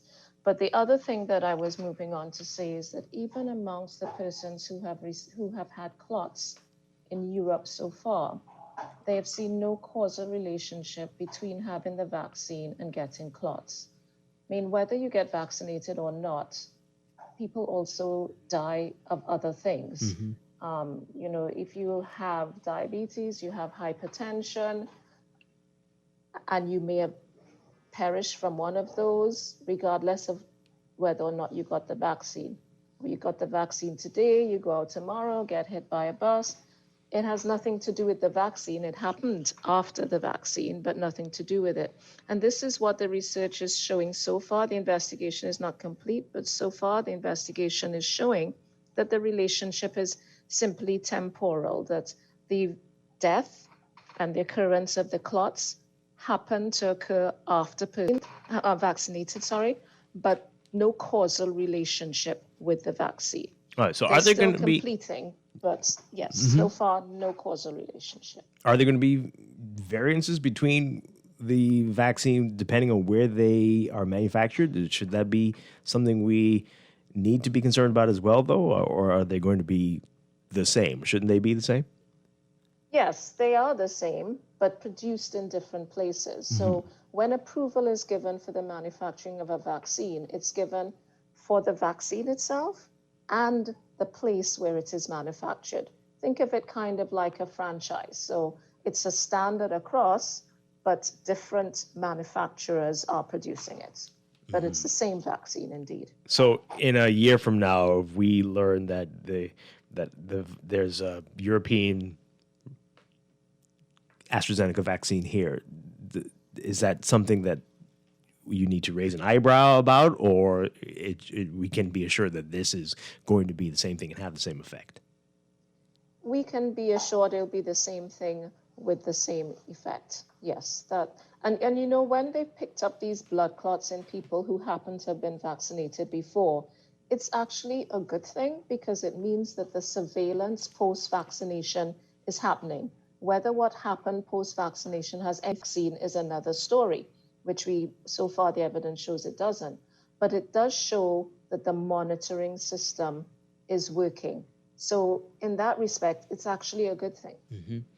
I want you to respond to a growing narrative that that the AstraZeneca vaccine is being pushed on developing countries. How do you respond to that? And what do you say to people who are concerned that these countries are not being offered Pfizer or Moderna or some other vaccines? Okay, so far, the vaccines that have WHO approval are the only ones that will be given to any countries through COVAX. Okay, and the only ones that have the approval, there was first Pfizer, and then there was AstraZeneca, produced in India and Korea, and only last Friday did the Johnson & Johnson vaccine, the one dose, it's the first one dose that has been approved, but that was literally just on Friday. The Pfizer vaccine also requires very, very cold temperatures, much colder temperatures that have to be maintained from manufacture until it gets into a person's arm.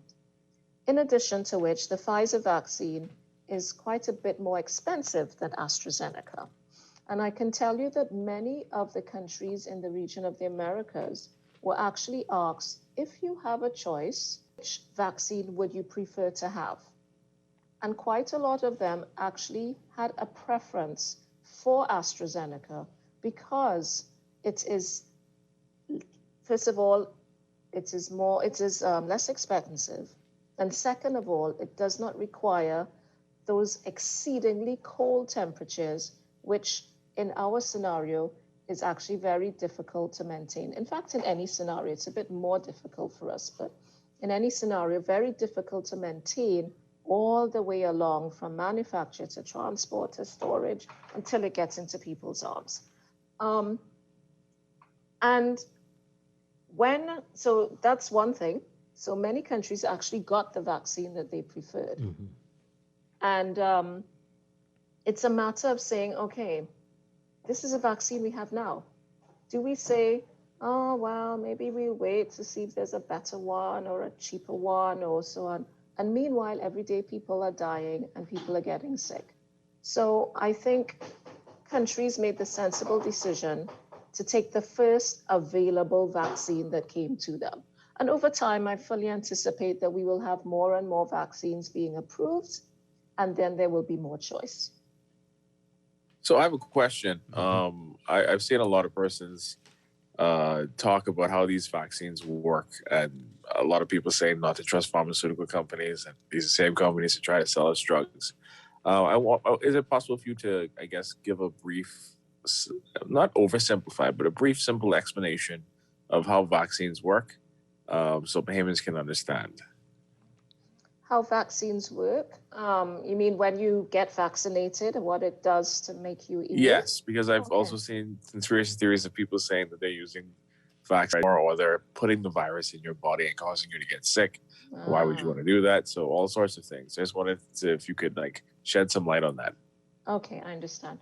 So yes, they are not using COVID virus. The COVID virus is not in the vaccine. What they have is something in the vaccine that mimics the COVID virus. And why do you want to do that? Whenever a foreign body, any kind of virus or bacteria, any kind of germ, any foreign body comes into your body, your body will try to fight it. It's an invader, and it will try to fight it. And how it does that is by producing cells that give you immunity by attacking that virus and killing it so that the virus cannot replicate and cannot make you ill. It's like a lock and key relationship. So on the virus itself, I'm sure you've seen lots of pictures of the coronavirus with little, what looks like spikes on the outside of it. Right. Your body will make a match that will exactly fit the spikes of the coronavirus so that when it comes in, it will attach and kill it. Now, it takes a little while, though, for your body to build up those cells that will exactly match the virus.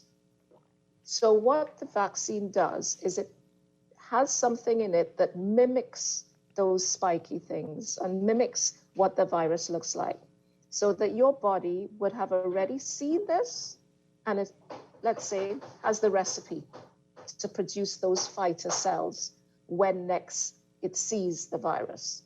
So that you basically have, after getting the vaccine, you basically have built your army of fighter cells so that if you were to encounter the actual virus, COVID-19 virus, those cells are already there, ready and lined up, that they can attack immediately and kill the virus and prevent it from making you sick.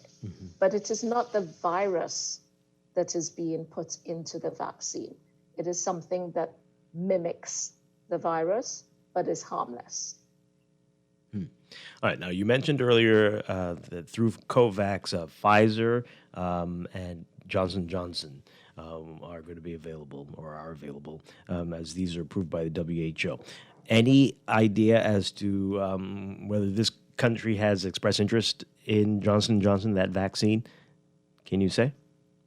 I am actually not sure because at the time the discussion was happening that yet. So I am not sure. You would have to speak with the ministry about that. Right. But again, those discussions are not static. Those discussions have to keep ongoing because as we speak, there are over 200 vaccines in production, various stages of trials, preclinical, phase 1, and so forth. So that discussion is a very fluid and ongoing discussion as more and more vaccines get closer to the stage where they may be getting EUL approval. All right. So if you, and I don't know if you hear what's happening here, the number of people who are saying various things. They are either not going to get a vaccine or they definitely don't want to get this vaccine, AstraZeneca. What would you say to somebody who is on the fence or just totally saying, I don't want it? What would you say to the Bahamian person who's like, this is not for me? Okay, so what I would say is this. So far in the world, we've seen nearly 120 million cases of COVID-19. So far, we have seen more than 2.6 million deaths due to persons having COVID-19 virus. So we do know that the virus can make you severely ill, and we do know for sure that the virus can kill you. So far, we have administered globally almost 400 million vaccines. And so far, there's been no relation between administering the vaccine and anybody having severe illness or death. I can, on a personal note, say I have friends and colleagues in different places. I know people who have ended up severely ill, needing intensive care in the ICU. I know persons who've had COVID and are no longer with us and who have died. I also know many people who've had vaccine and they're all with us and they're all doing well and have not been ill. So for me, the numbers, the evidence speak for themselves. I would prefer to have the vaccine that I so far have no evidence causes any problem than to hang about, to wait and see what happens with other people and risk getting COVID-19 and not know whether I might be one of those people who end up in ICU or worse, end up perishing. In addition to which, it's having the vaccine is going to speed up that break in transmission that we need to be able to get back to normal. It will also make if the vaccine is not being transmitted, it would also put vulnerable persons, our older persons, our persons with underlying conditions at less risk of severe illness and death. So it's not only for me personally that I would want to take the vaccine, but also for them so that they are less at risk. Because even if I may be lucky enough to, if I were to get COVID, then to not be so unwell, it might be that I pass it on to somebody else who's not as lucky. So for all those reasons, I would say to everybody, it is really important to take the vaccine as soon as you can. And again, for me, rather than wait to see will a better vaccine come along or a cheaper vaccine, you take what is available now, because every single day we have people becoming severely ill and dying from COVID-19. I know we don't have you for much longer. Just for clarification's sake, the COVAX shipment, this is how many doses are we expecting in this? This first shipment is 33,600. And then later on by May, the balance of the 100,800. Right. And you're saying that should be the end of the month, early next month, if all goes as Correct. planned. That's the estimated time from the manufacturer. So fingers crossed that they don't change those dates. Wow. I know you have to go. Thank you so much. We have to have you back to talk about what else you do as the country representative here for PAHO and the WHO. I know there's a lot more, not just dealing with COVID, but hopefully we can have you back soon, Dr. Eldana Boisson. Enjoyed talking with you this morning. Thank you very much. Thank you so much for having me, and I'll be quite happy to come again another time. Thank you. All right, we're going to take a break and be back with a lot more Morning Blend on this Tuesday morning. Stay with us. Coronavirus, you're a pest. You've got this world in a mess. Like a lethal weapon in the dark, leaving death, destruction in your path. COVID-19, COVID-19. Oh, you're such a killing machine. Get ready! The real March Madness is here! Up to 100% off store-wide at Alive! That's right! Devices, earbuds, tablets, and so much more with crazy slashed prices. Pay close attention to us. So visit any Alive location or visit bealive.com for the best deals on some of your favorite devices and accessories. That's March Madness going on now at Alive. Believe in best. Imagine. That's where every advancement begins, with an idea that things can be different, better, now. Imagine a world where your entertainment experience was all about you, your style, your show, at your budget. At Rev, that's what we've imagined. To join the conversation and learn more about the future of Rev TV, visit us at rev.bs/imagine. Looking for plenty food and you're on a budget? Wait, I'm break. Stop into Wendy's and grab our latest bundle. Introducing the Biggie Bag. With the new Biggie Bag, you get a Dave single, junior fries, regular drink, and 4-piece nuggets for only $7.25, VAT inclusive. And an apple pie for just $1 more. Now that's a deal. It's the best on these streets. Available at all locations. Restrictions apply. Wendy's, different inside and out. 96.9 FM, Nassau, Bahamas.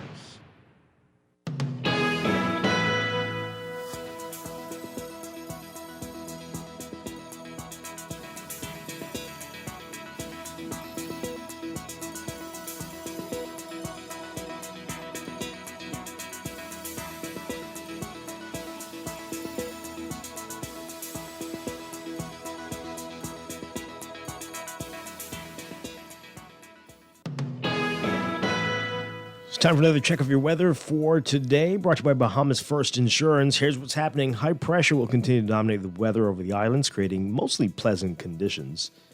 Meanwhile, we're expecting ocean swells to build through tonight. Beachgoers should exercise caution due to the risk of rip currents along East Coast beaches as well as Atlantic exposed shorelines. For all areas today, we are looking at partly sunny to sunny conditions, warm and a bit breezy, with a few isolated showers, becoming mostly fair and warm with a stray shower or two possible tonight. Small craft caution is in effect due to swells, and the small craft advisory by this evening.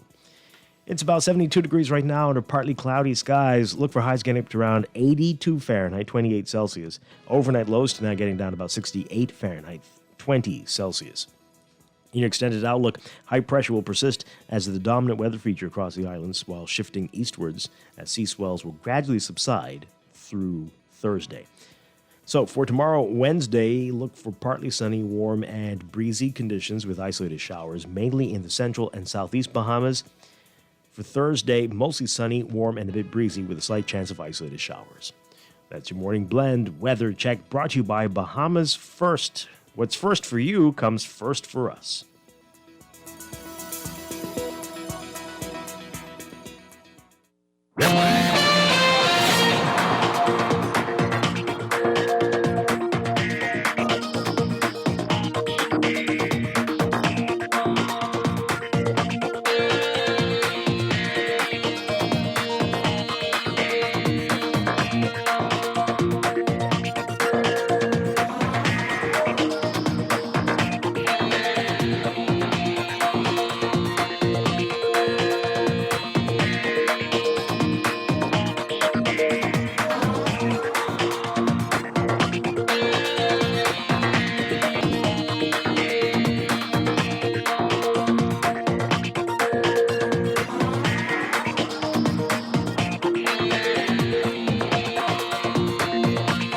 And time for your final look at traffic for this morning.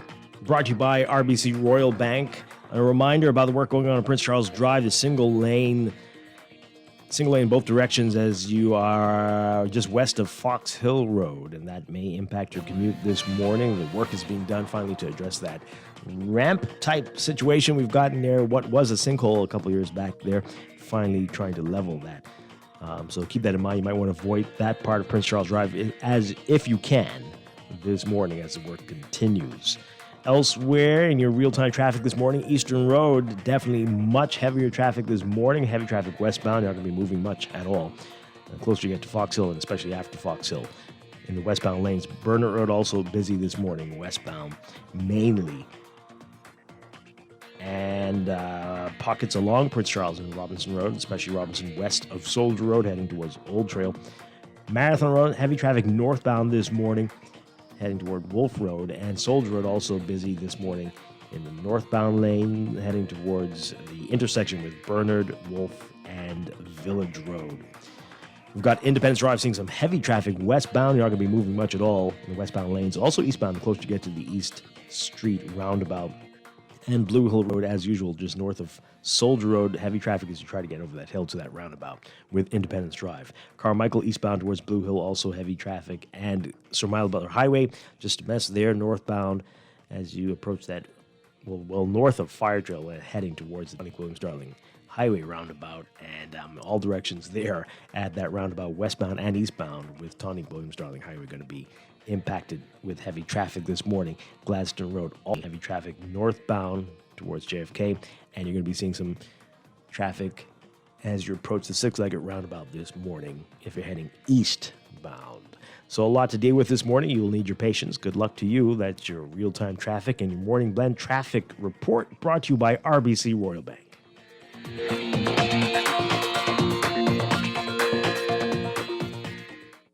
Stay a step ahead of technology with certainty and support from Custom Computers. Our know-how team is here to help you zero in on your next big tech purchase, finding solutions that take your productivity to the next level using only the best and most reliable brands. With 4 stores all across Nassau on East Bay, West Bay, Old Fort Bay, and Palmdale, there's no stopping you from stepping up your tech. Reach out to us at 396-1100. Find trust in your tech. Count on Custom Computers.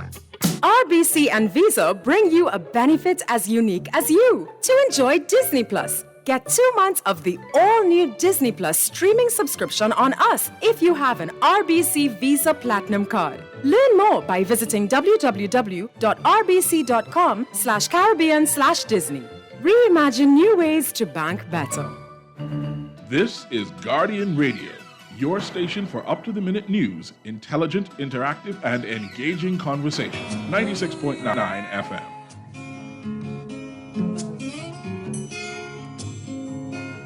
You make me laugh, 'cause your eyes, they light the night, they look right through me. La la la la, you bashful boy, you're hiding something sweet, please give it to me, yeah. Talk to me some more. You don't have to go. You're the poetry man. You make things alright, yeah. And ooh, yeah,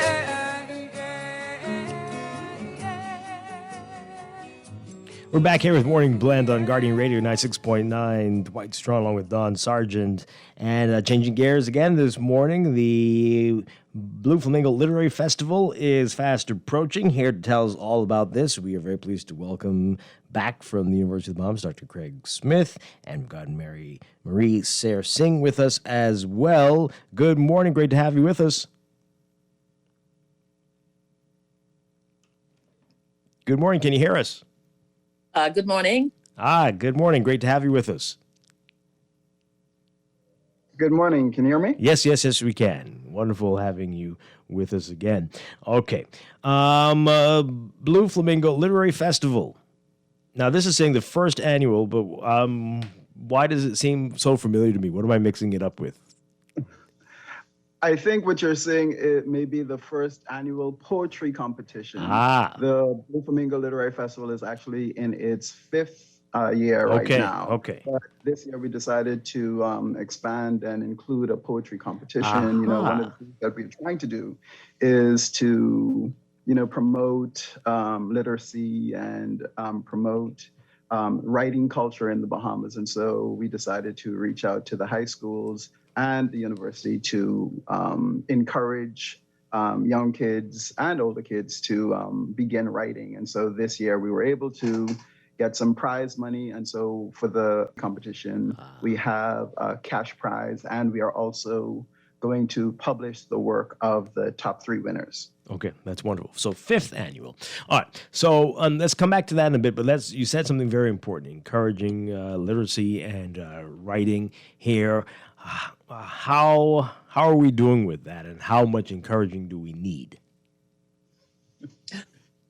I think we need a significant amount of encouragement in that arena, Dwight, as I'm sure you're aware. Oh, very much. And not just literacy, as Craig said, but also an appreciation for the literary arts, the art of writing, whatever genre, whether it's drama, whether it's poetry, whether it's long or short fiction, just getting, trying to engender a love of literature or rekindle a love of literature for those who, perhaps it has fallen off some way, somehow, some way, to bring back to center stage the importance of that robust appreciation of the literary arts. Yes, bring back, rekindle. So that means it was there before. Was it there before, really?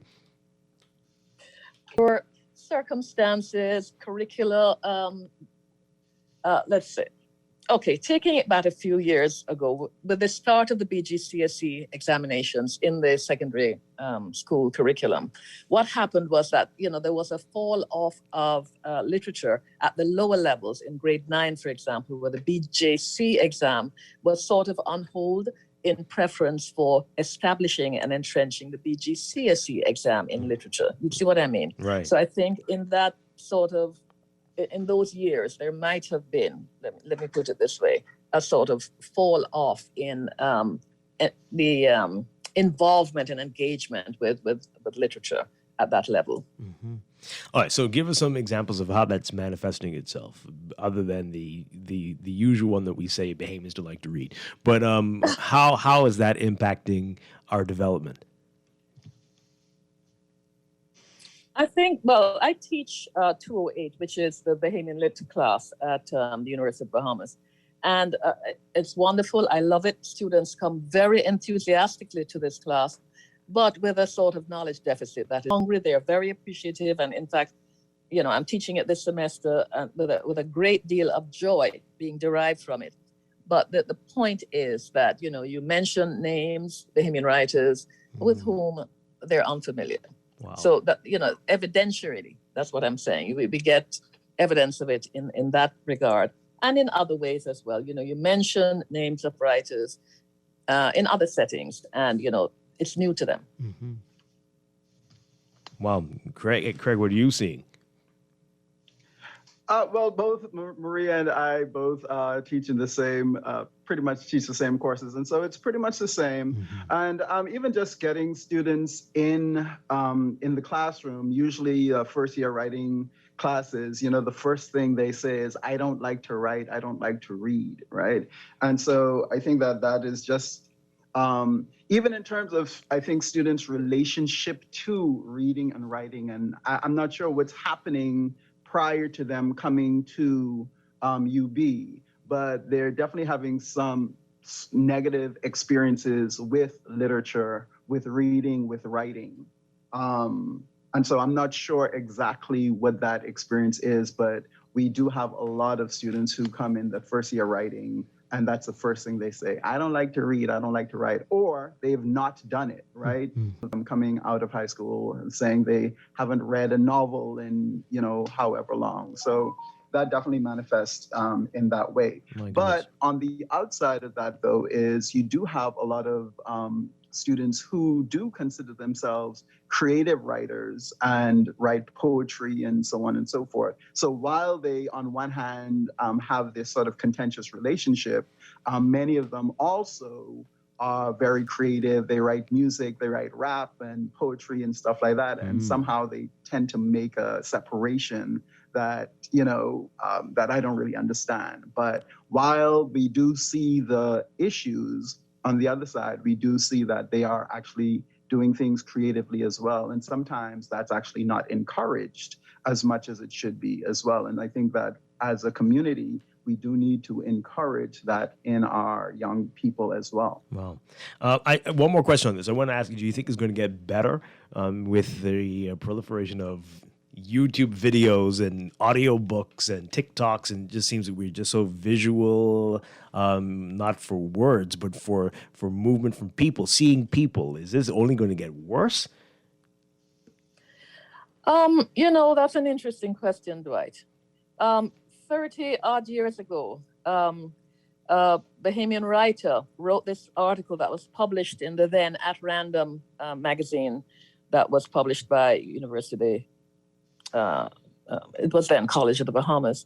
And he made the point, you know, that with Nintendo and all of these PlayStation games and so on coming on stream, it made it even more difficult to sort of engender that love for reading and so on. You know, what is interesting this year is that we have a workshop that focuses expressly on that, you know, facial media. And, you know, it presents the notion that, of course, one does not replace the other. You know, we can use new media to still channel these areas, you know, reading and emphasis on reading and so on, and achieve the same outcome. Mm-hmm. You know what I mean? Right. It's not either or. I think it's both and, if I may put it that way. Mm-hmm. Excellent. And also, if I may add too, besides a roundtable discussion on, you know, we have social media influencers, people who work on, you know, in Instagram and create book chats these via Instagram and Facebook and so on. But besides that, we also have a 2-day workshop on comics and the graphic novel. And so, you know, with Marvel and DC Comics going into the film industry and so on and so forth, Black Panther and those kinds of things that are gaining more traction. Anime is growing and manga and so on. And so one of the things that, I think that can actually, so those things actually lead people back to the source, and the source is, the magazines and the comic books and so on and so forth, and writing and so on. And so we have the 2-day comics panel as well by artist Maz Joachim. And so, I think that, as Marie is saying, it's not one or the next, but I think that actually the social media and the movies and all these other things, it all leads back to writing, because again, people have to write scripts for video games and everything else, right? It all comes back to the base of all of that stuff is writing. Wow. All right. That is great stuff there. All right. So let's talk about the festival and the various components. You've mentioned some of those already. What people can expect and who is this open to? Not just UB students, right? Not at all. It's open to the general public. This year we feature 7 workshops, 4 roundtable events, a presentation on new voices in folklore. And in fact, Craig can elaborate on that. I think it's a fantastic feature this year. Craig, you want to talk about that and your students and the production of their own folklore? Yeah, folktales? sure. Yeah, so I teach a Bahamian oral traditions class, and for that class, we go over a lot of Bahamian folk tales. We read Patricia Glinton McColdis, of course, and even in Granima, and other tales from across the diaspora. And so one of the things that I do, write their own original folk tales, because, a lot of the tales that we do have are fairly old. They don't necessarily speak to some of the concerns that modern students might have. And so coming out of that, we actually had some students, like I said, students who didn't necessarily consider themselves writers, but their imagination and their skills as writers was just mind-blowing to me. And so I think starting last semester, I decided that I was going to try to get some of these tales published because they were that good. And so that's something that we're working on. And so on Friday morning at 10 a.m., we have Old Story, New Voices, where some of the students will be reading some of their original folk tales that came out of the 108 class. And again, hopefully we're trying to get those published as well in a collection. Wow, that sounds amazing.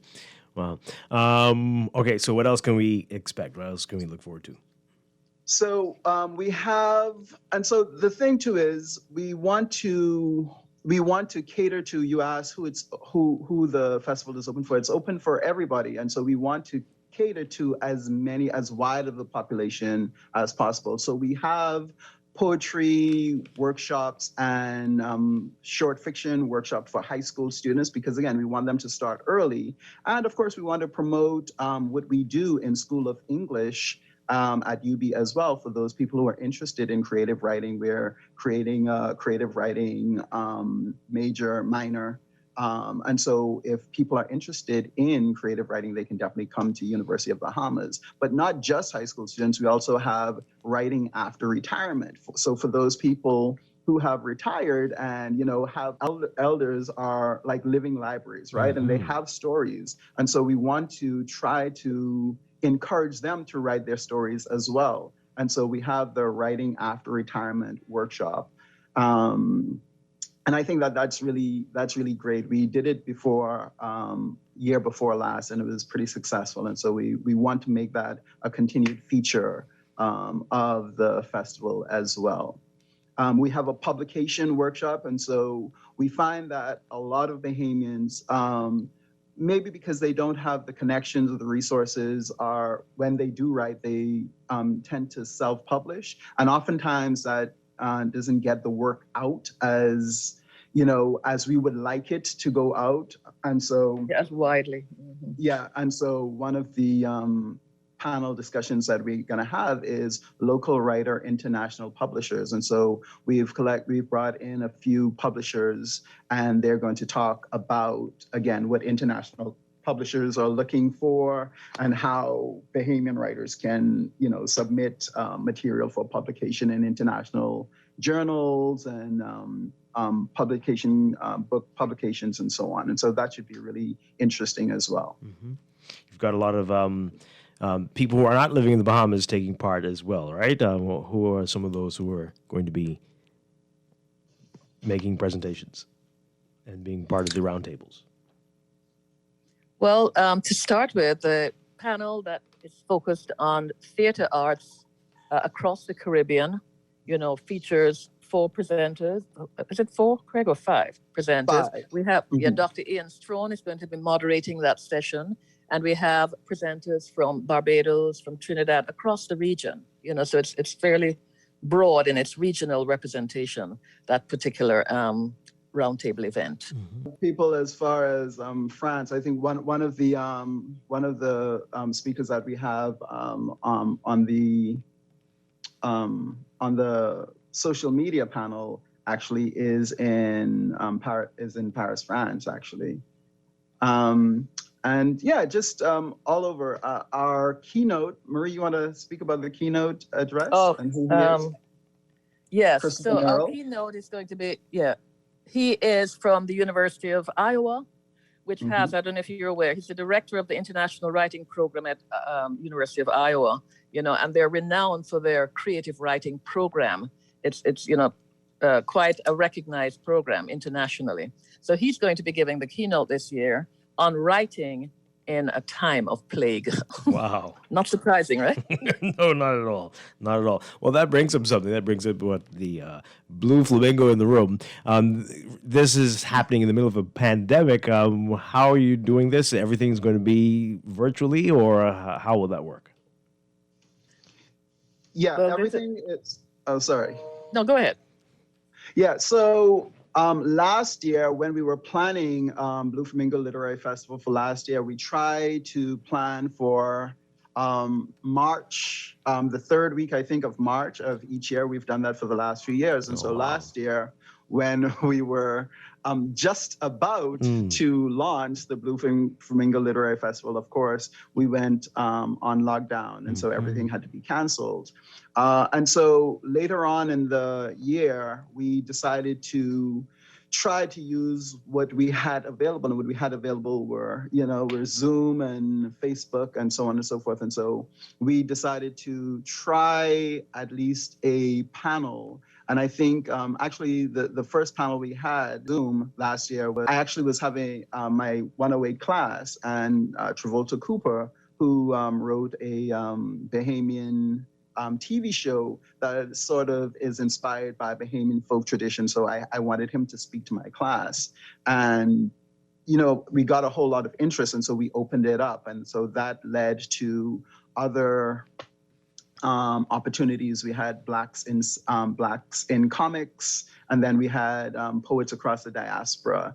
And so we had one per month, and we decided that this is something that we can do virtually, even though we can't bring people in as we did in years before. We could still have an awesome experience online as well. And one of the benefits of doing it online is it does cut expenses to some extent, because we don't have to put people up in hotels, we don't have to buy flights and so on. And so we were actually then able to bring in more people from places where we definitely wouldn't have been able to afford prior to, outside of this. And so there have been highlights. Nothing beats the in-person experience, right. But we've been able to make do with Zoom. Mm-hmm.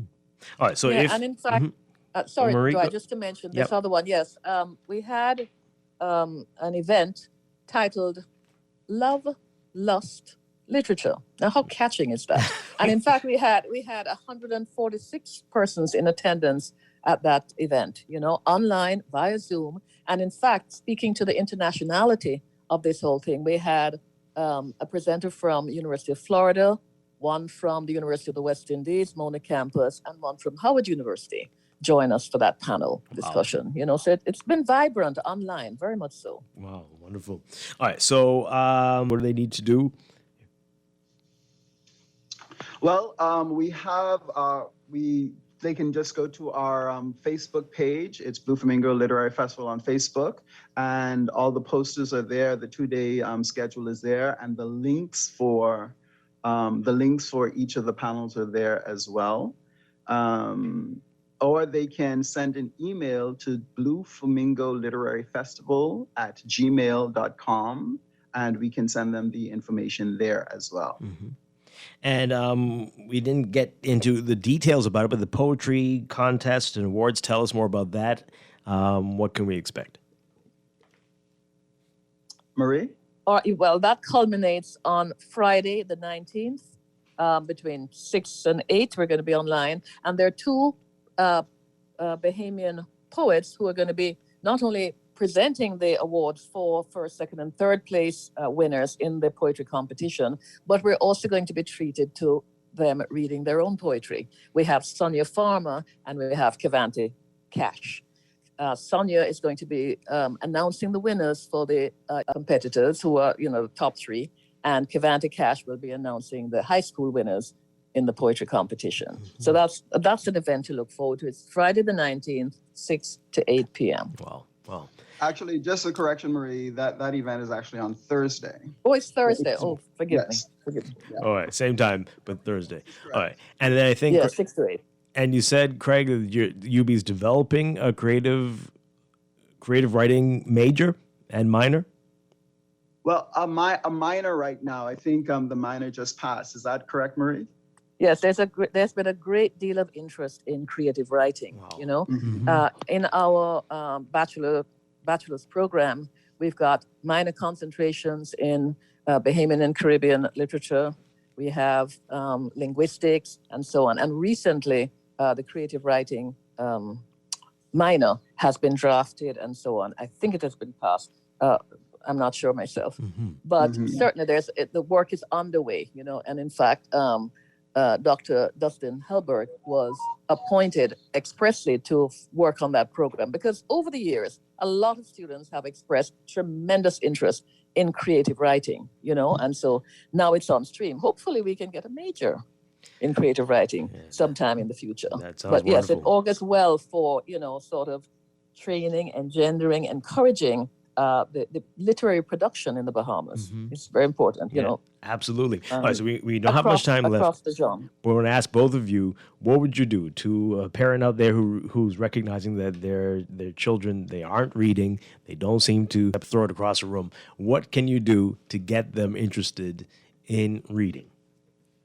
Well, I would say do not leave them trying to do that as a solo act. It's going to take a lot of effort on the part of the parent to perhaps engage with them, And the thing is, if you think when parents engage from the very beginning and children learn, or understand that reading is just a natural, everyday, integral part of their existence, it makes it easier when they arrive in formal school and, reading is indispensable. Mm-hmm. It's something they've got to do, hopefully not reluctantly, hopefully with a great deal of pleasure and openness, but I think the parents have a distinct role to play in engendering that love in the first place by engaging, by reading to their children, Excellent.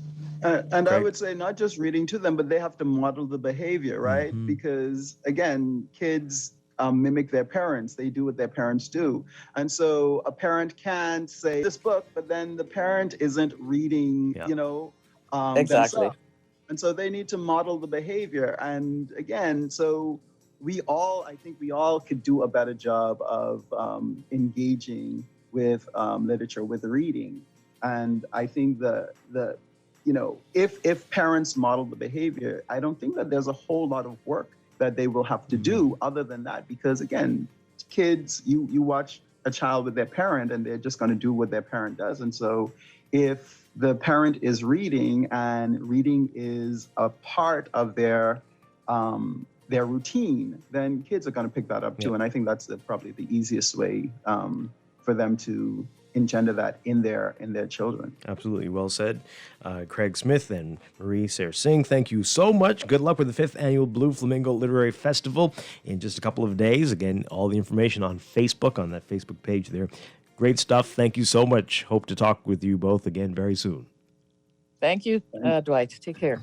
All right. Thank you very much. We're going to take a break. When we come back, Morning Blend Business, we are talking about the impact of COVID on gyms in the country. Will they ever recover from?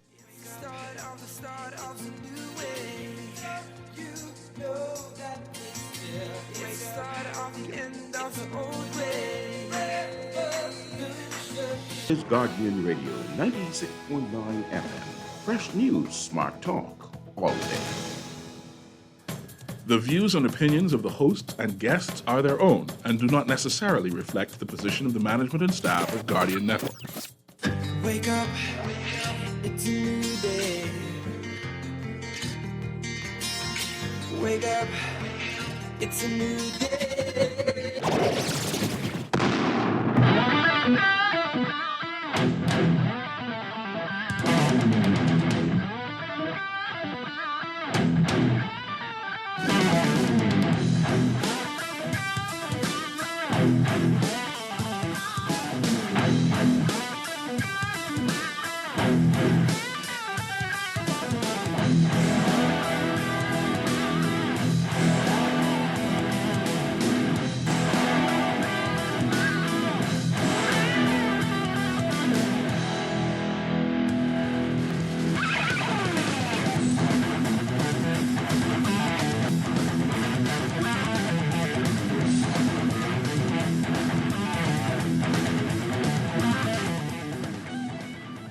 Welcome to Morning Blend Business on this Tuesday, March 16th, 2021. Welcome back to our Morning Blend listeners.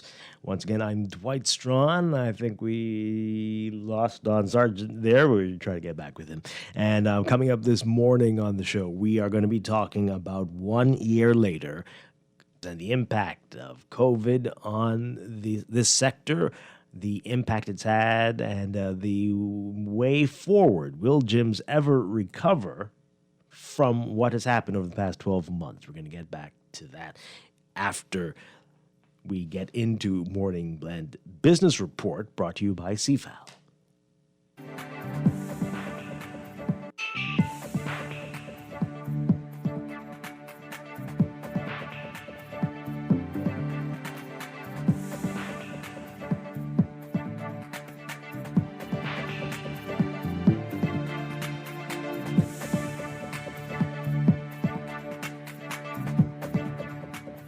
In your morning business report, sweeping changes in how public finances and public debt are managed. Expected now that parliamentarians passed a number of critical financial bills. Prime Minister Dr. Britt declaring yesterday it was a brand new day while leading debate on the Public Finance Management Bill, the Public Debt Management Bill, and the Statistics Bill and Public Procurement Bill, pointing to new provisions introduced via the Public Financial Management Bill to cover financial misconduct, financial offenses, and institutional sanctions. The Prime Minister says that the law will address glaring weaknesses that have existed before. Financial misconduct is listed with more than 24 definitions, which can result in criminal proceedings and up to 5 years imprisonment and or a fine not exceeding $100,000 if convicted. That bill is also expected to articulate responsible and efficient frameworks for dealing with unforeseen budgetary needs that have either not been provided for or have been inadequately provided for in the Appropriation Act. You can read more about these bills and more of the penalties in today's Guardian Business section. Nassau Cruise Port Limited is preparing to make history home port for a 7-night all-Bahamas cruise. The company says that Nassau's cruise port will be the site of the first ocean-going cruise to sail in this region since March of 2020. Crystal Cruises is expected to begin with Bahamas Escapes cruises on July 3rd. Nassau Cruise Port Chief Executive Officer Mike Mora Jr. saying that he believes Crystal Cruises will inspire confidence in the return to sailing in the Western Hemisphere and in travel to the Bahamas. Last week we told you about it. Crystal Cruises unveiling its 7-night Bahamas itinerary, which cruises from its local home port and makes stops in Bimini, Harbor Island, Great Exuma, Long Island, and San Salvador, Crystal Cruise interim president and chief executive officer Jack Anderson saying last week that the company's luxury cruise ship Serenity will sail exclusively in the Bahamas until at least October. Meanwhile, one local businessman and real estate mogul says that cruise line home porting in the country could be the biggest game changer in recent history.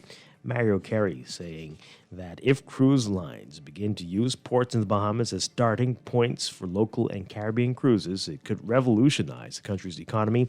He said, quote, "This is the time for everyone who's already operating in the tourism space to look for fresh ideas and figure out ways in which they can benefit through the new model when passengers embark on their cruise from Nassau or Grand Bahama and may decide to stay in the Bahamas following their cruise as well." Carey says the pent-up demand for travel caused by the COVID-19 pandemic has led cruise lines to believe that their customers would fly to the Bahamas to board a ship.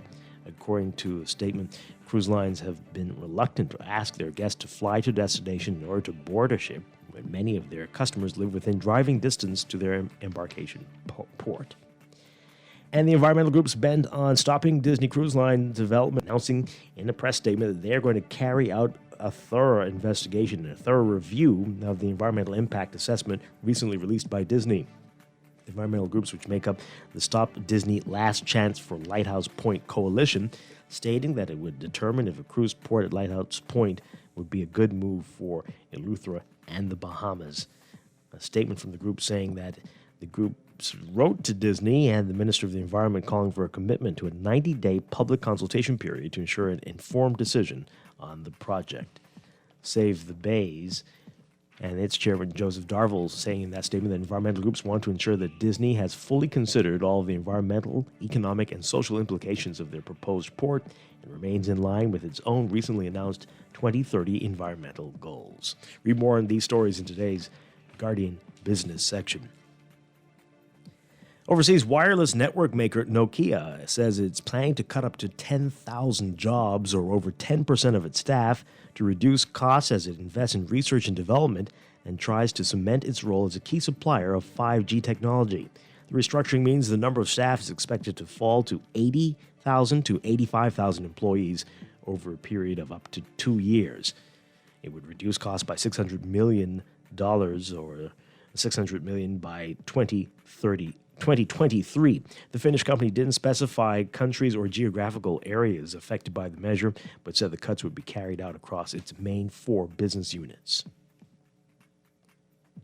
In your Market Watch, recapping trading on the BISX from Monday, your market movers, AML Foods Limited moving 37,411 shares, closing up 9 cents to 4.64.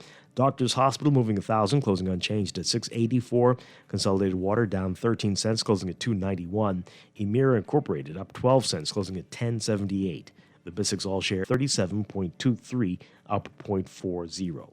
That's your Market Watch. And that is your morning business report brought to you by CFAL, growing wealth for future generations.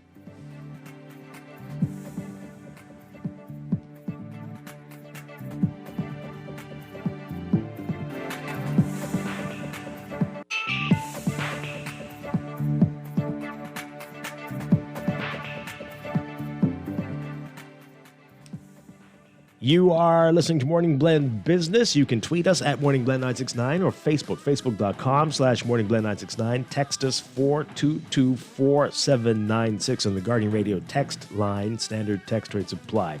We're going to take a break. When we come back, we're talking about the gym sector in the country. Will it be able to recover fully after we get over the COVID pandemic? That's straight ahead. Stay with us.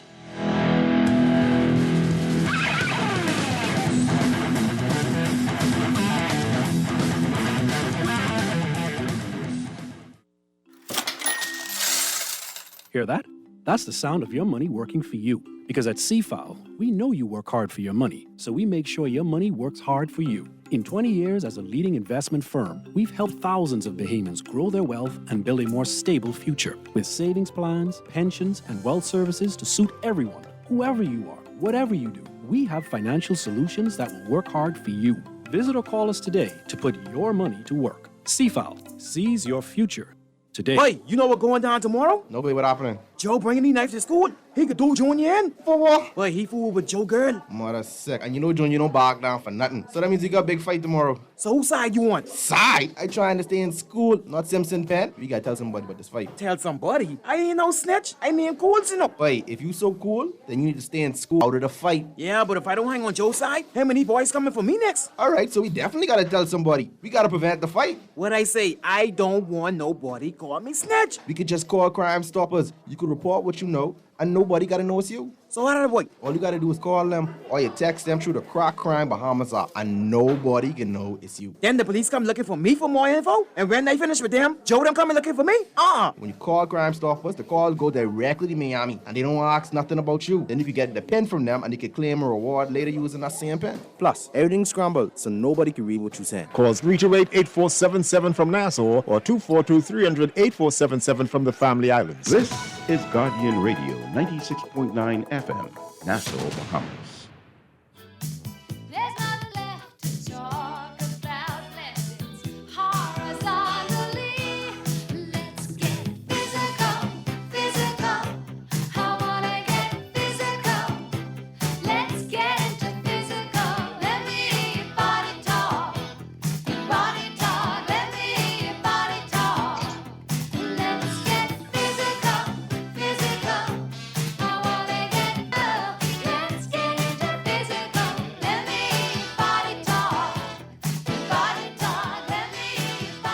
Welcome back to Morning Blend Business.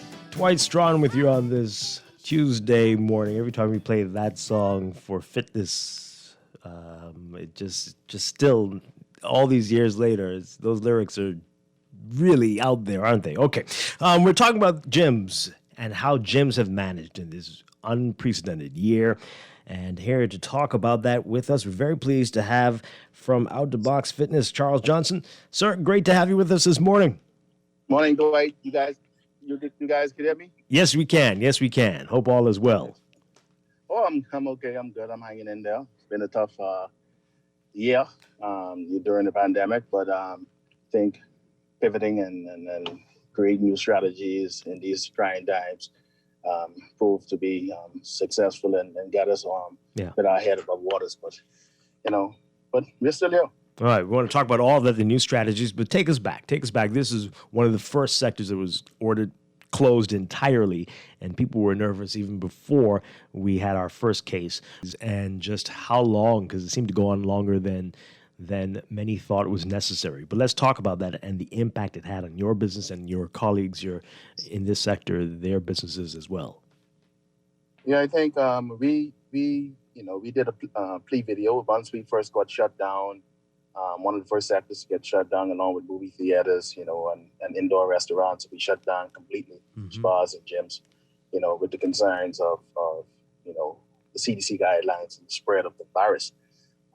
So I think the competent authority looked at the CDC guidelines and those particular high-risk facilities or companies that they figured that, it would be COVID-related, they shut us down immediately, right? But, a year into that, I think we were overlooked a bit. No science, no one to turn to, no answers was what really got us in a bind. And, being locked down for so long as a small business, and all the gyms, around the country, even in Freeport, Grand Bahama, and then along with the hotel facilities still being able to operate, what was the exact, had us angry. But I mean, it a year into this pandemic, 5-6 months into being locked down, opening for a week or two, getting prepped, getting the all the protect PPE equipment to operate when we were allowed to open the second time. Right. Actually the first time, getting hand sanitizing stations, what we had in gyms prior to COVID. You would have to come in and spray down the equipment and do those particular things. But once we were shut down, the rent didn't stop. High operation costs didn't stop. Some gyms have like Evolve Fitness and MarkFit 360. Those places have pools and stuff. So those particular stuff still have to operate. and those particular facilities, have a high operating cost. So I think we had no relief. We were looked at a small sector of small business community. So I think we were just pushed to the side a bit. Yeah. So we had to lawyers to basically be heard. But do you think that's where we are. do you think the concerns were not warranted? I mean, you think about how we learned that the disease was spread, the virus was spread through. I was one of the main activists in terms of I was on radios and TV all the time, and if you go back and listen to the interviews, you will always hear me talk about it. Was a concern in gyms. It is. It's high intensity exercises. People are in there. You got, in general before COVID, you could get infections in gym if it's not clean. Mm-hmm. And that's, we have to have that real conversation. So that's why a lot of gyms have stuff in place to prevent that stuff from happening.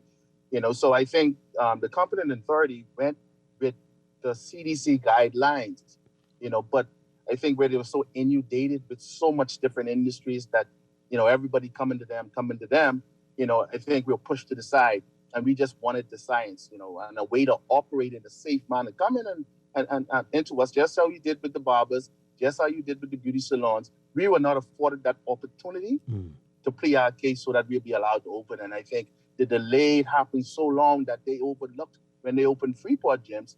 Nassau gyms were still closed with the cases declining and all that stuff. So we suffered a bit much during that whole lockdown period, and we lost thousands and thousands of dollars. Mm-hmm. Tell us more about that. And then you mentioned the rent and employees, of course. I can speak.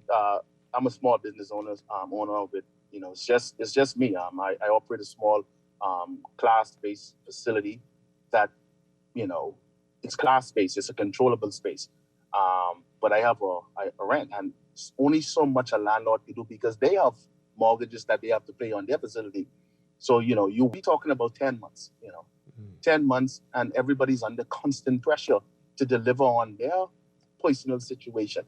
So imagine us who have a landlord, but those who have own facilities like a Evolve Fitness, like a Mach 3 60 that just built a $1 million facility on the western side of the island and own one on the eastern side of the island that has to be built. That was in pre-construction mode and couldn't stop. Didn't know that when they were approaching opening date that they were going to be open because we were still under lockdown. So, those are the kind of things that affected us. I was allowed to peck at it and be creative and create our online programs, and still you have the public still wanted to exercise and giving them stuff to do at home.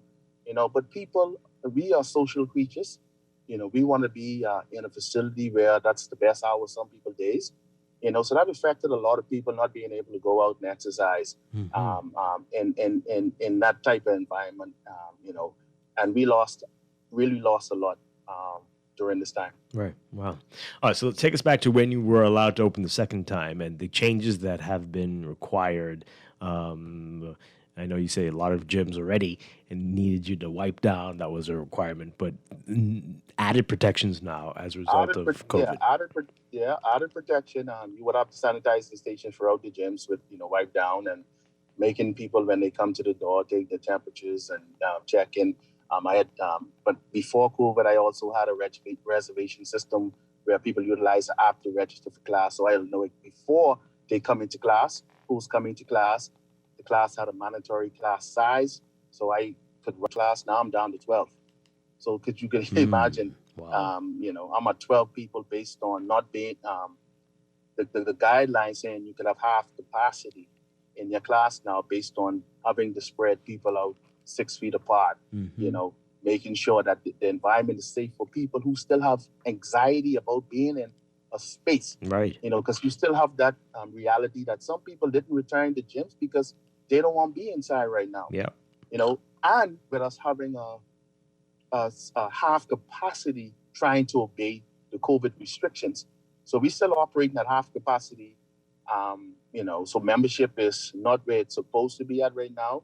You can't raise, you can, but it's kind of difficult situation of raising your membership. but also being able to give people added value for when they wanted to come and return to the facility. But we have signs up and, just making sure people, don't bring what they don't, not what's not necessary into the facility, not being able to hang around, just work out and leave. And so, it's a different environment that we create, but also allowing to use outdoors as a added value where people, you don't want to come inside, you can work out outside and then creating green spaces outside so people can be able to feel comfortable when they work out. Wow. Yeah, I want to talk more about the anxiety and how you think mindsets have changed and what they are going to be like going forward in just a bit. But from what you're understanding from your colleagues, staffing, has that been as a result of fewer people in classes and being allowed in the gym? Has that changed the staffing levels as well in these organizations? Yeah, I think a lot of facilities have cut back a lot. I used to offer a bit more classes. I'm just one coach now, and that's it's what it is. It's me being there by myself. I can't afford to hire anybody right now. I got to do it myself. A lot of other facilities would hire personal trainers, paying them by the hour to come in and work. That had to cut back a bit, I guess, and is doubling up on the type of services that they provide daily. That had to cut back also. You have to try to save, and also the expenses is up there. Some facilities still had to pay business license fees for last year, and they didn't operate. Wow. Imagine that. Wow. And no exemption on certain things to be able to operate.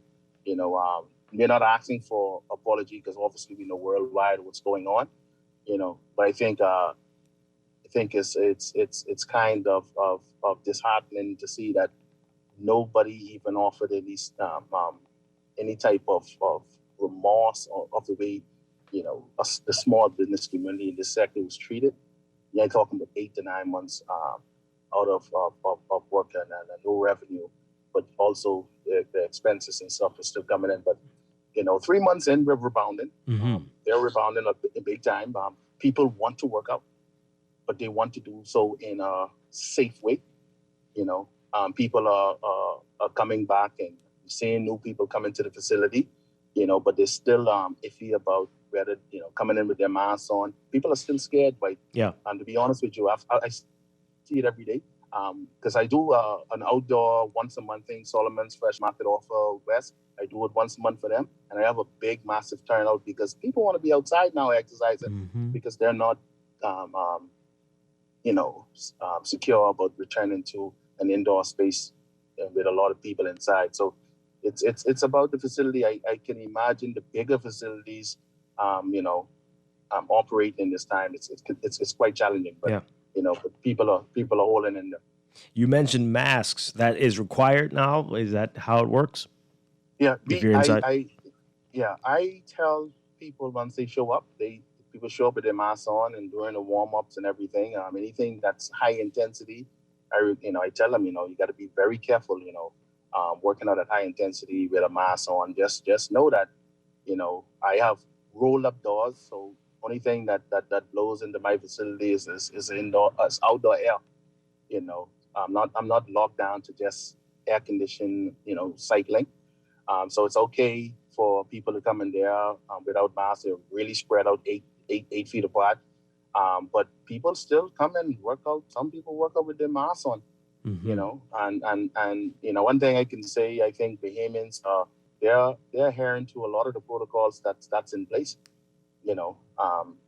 Even being socially distanced and wiping down their equipment. That's the thing that I think we took for granted back in the past. It's a new habit now. You don't even have to say, hey, wipe down your equipment. They automatically do that now, and that's a good thing. I think I don't know for sure, but I haven't recalled any COVID cases being tracked out of any gym facilities in Nassau. But I also require, that a lot of Bahamians try to stay active and get involved in some fitness program that's beyond the vaccine and those particular stuff.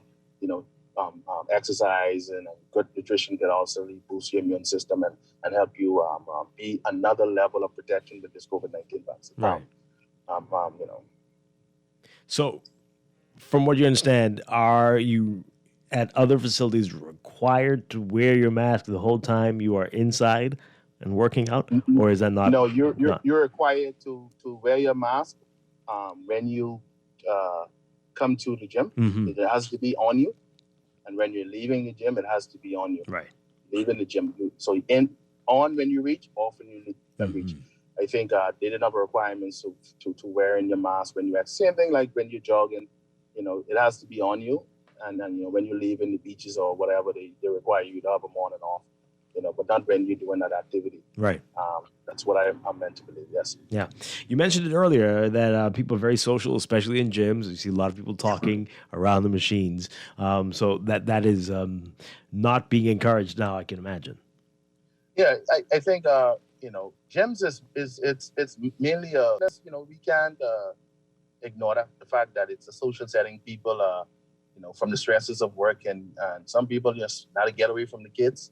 You know, got to get away from your husband or your wife for 1-2 hours a day, right? And get in there and just some place to go before you get home. Mm-hmm. You know, and you know that's what a lot of people miss. You know, so, but in my facility, you know, we don't. You know, the workout is to work out 1 hour. You work out, and if they want to have that social setting, you go outside and you spread out. Mm-hmm. You know. Not being able to sit inside and you know, because classes end and then a new class come in, you know. So you know, if you want to, people go in the parking lot, they spread out, they should be able to have a conversation with masks on or whatever, and that happens sometimes because you meet some of the best connections and best friends and new friends have been made in gym facilities or gun class-based facilities. It's their outside family, Mm-hmm. you know, and we can't ignore it. The Prime Minister himself, he gets up at 4:30 every morning and he walks with a group of people. That's just what he does every day. Yeah. And that's just a real thing. You know, and I think that's his time to get out and have some peace to himself where he can exercise each morning. And he says that all the time. So that spreads straight across the country. It's some people best hour than Yeah, absolutely. All right, so I want to talk about more on the anxiety and then the trends that you're seeing. We can get to that in a bit, but there was something you said a few minutes ago about remorse, no remorse on what small businesses have gone through. Explain what you mean by that, and what would you have wanted to see? What were you hoping that you would hear or maybe receive, and from whom? You know, I think you know, we in governing. I heard you know, I wouldn't call a politician name, but I politician. You know, he's not in the limelight, but he's a good guy, and he said this to me once before, and it always stuck with me. You know, as Bahamian, sometimes you don't understand that politics isn't straightforward. You know, especially when dealing with an archipelago like the Bahamas. You know, and dealing with Bahamian people. You know, governing isn't straightforward with an iron fist. You govern for people. You know, you govern for, you know, certain decision is made. You have to take in the fact that there are some people out there that, I like to make this decision, but I got to make it for, it's Bahamian people I'm dealing with. You know, yes, it's, we hear about the health, the science, you know, saving lives and all that stuff, you know, but what encompasses the lives of an individual is economics, you know, mental health, you know, physical health, you know, all of that encompasses your life. If you know, yes, you're saving our life with a virus hitting us, but then somebody is stressed out, can't pay to eat, can't get food, can't get that breaks them down. Also, I think it wasn't a balancing act, to be quite honest. Mm-hmm. You know, I think a lot of emphasis was put on just, it's what the CDC said, it's what this and that. This one said, that one said. And then, you know, we're a year in, Dwight, we're a year in, and it's still the same talk. It's the guidelines, you know. And Bahamian people are out there, they're hurting, they're lost a lot. You know, people lost family members, people lost their businesses, people have lost their you know, their homes, their, you know, their livelihoods, you know. And it's that, something is missing from that side of the equation, that not a lot of emphasis is put on what damage that particular side of it has done to the lives of Bahamians. And I think Bahamian people are angry because they have no comfort from our leaders in this nation that, we lost a lot. And yes, we understand that there is a pandemic, but there also have been hurricanes that hit us and depressions and all that stuff, and we've rebound. But nothing like this, and the approach to this whole pandemic thing is disappointing, and I've experienced it, and I've learned to accept it, and I learned how to pivot, but nobody has come to the community and say, guys, I understand what you're going through, and I apologize, or this is what we can do to give you some relief. It was like, okay, guys, gyms are open tomorrow. It's like, you got us closed for 9 months. Just come and say open tomorrow, and it's just a whirlwind of emotions, and I felt that it could have been done in a different manner. Mm-hmm. So besides an apology, what else were you hoping for? To be straightforward is that we were a group of, we did a plea video. We're a group of gyms. We were in a group, and I got to know a lot of I wouldn't even say the people that I, when you're in business, you're competing against this business to get support. But we came together as a group of small business gym owners, and people wrote letters in and plea to the government to just sit down and give us a reason as to why. We never got that. Mm-hmm. We never got that. I think it felt like just disrespect to us, not even acknowledging that, you guys, we'll have you guys, we're looking at you guys, and this is what it is. We never got that. We never got that.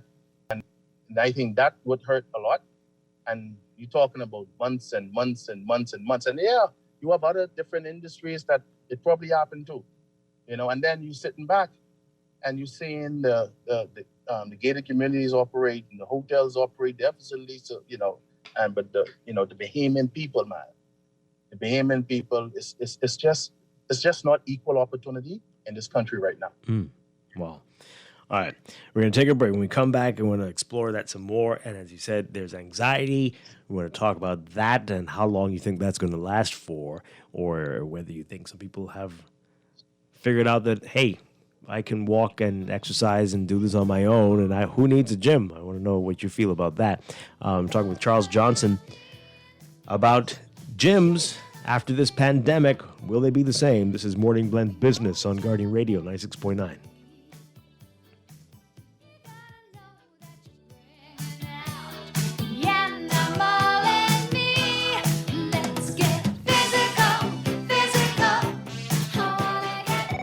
Hello, sir. Your credit card bill is due. Hello, sir. It's time for your monthly loan payment. Tired of creditors pounding at your door? Sign up for a debt consolidation loan from Fidelity Bank and consolidate your debt into one low monthly payment. What's more, you will also earn interest on a built-in savings account. The pandemic has curbed many freedoms, but at Fidelity, our focus is to help regain your financial freedom. Visit a branch or speak to a Fidelity Bank at 356-7764. COVID safety measures in place at all branches. Fidelity, we're good for you.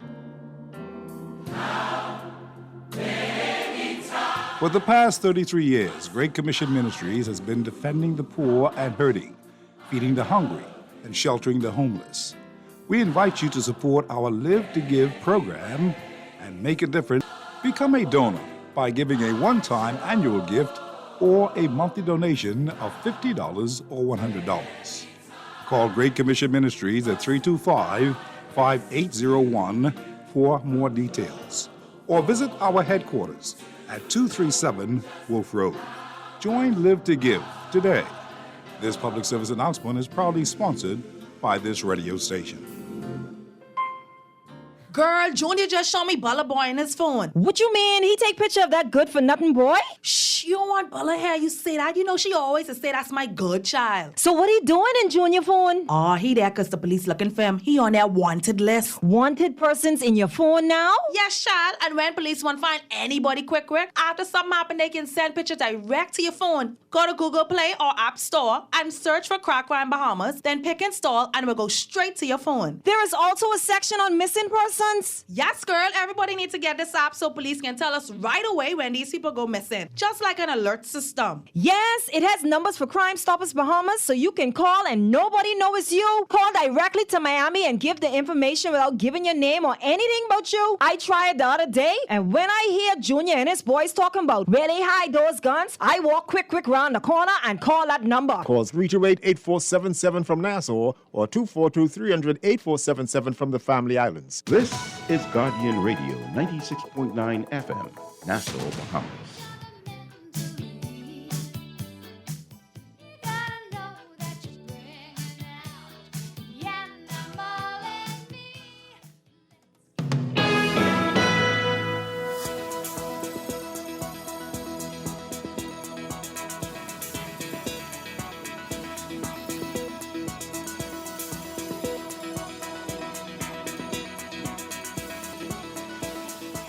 And we've got your final look at weather for this morning. Here's what's happening. High pressure will continue to dominate the weather across the islands, creating these mostly pleasant conditions we've been seeing.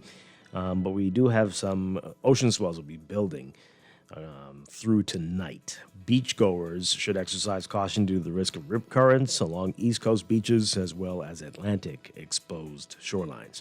For all areas today, forecast calls for partly sunny to sunny, warm and breezy conditions with a few isolated showers, becoming mostly fair and mild with a stray shower or two possible tonight. Small craft cautions in effect due to swells, and the small craft advisory will come into effect for the southeast Bahamas by late tonight. Currently, we are seeing 75 degrees, partly cloudy skies in Nassau. Look for highs getting up to around 82 Fahrenheit, 28 Celsius. Overnight lows tonight getting down to about 68 Fahrenheit, 20 Celsius. In your extended outlook, high pressure will persist as the dominant weather feature across the islands while shifting to the east as sea swells will gradually subside through to Thursday.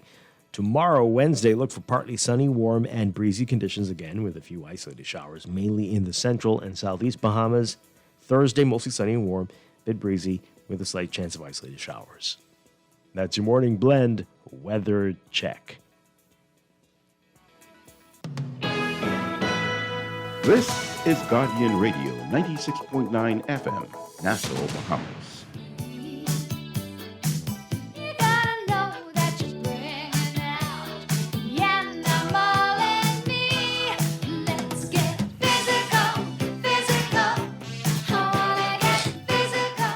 We are back here with Morning Blend Business on Guardian Radio 96.9. Dwight Strong with you. Talking with Charles Johnson with Out of the Box Fitness, talking about gyms in the country, how they've been managing since the pandemic. This is a very difficult year for them. So it's been how many months now that you've been open again? This is late last year?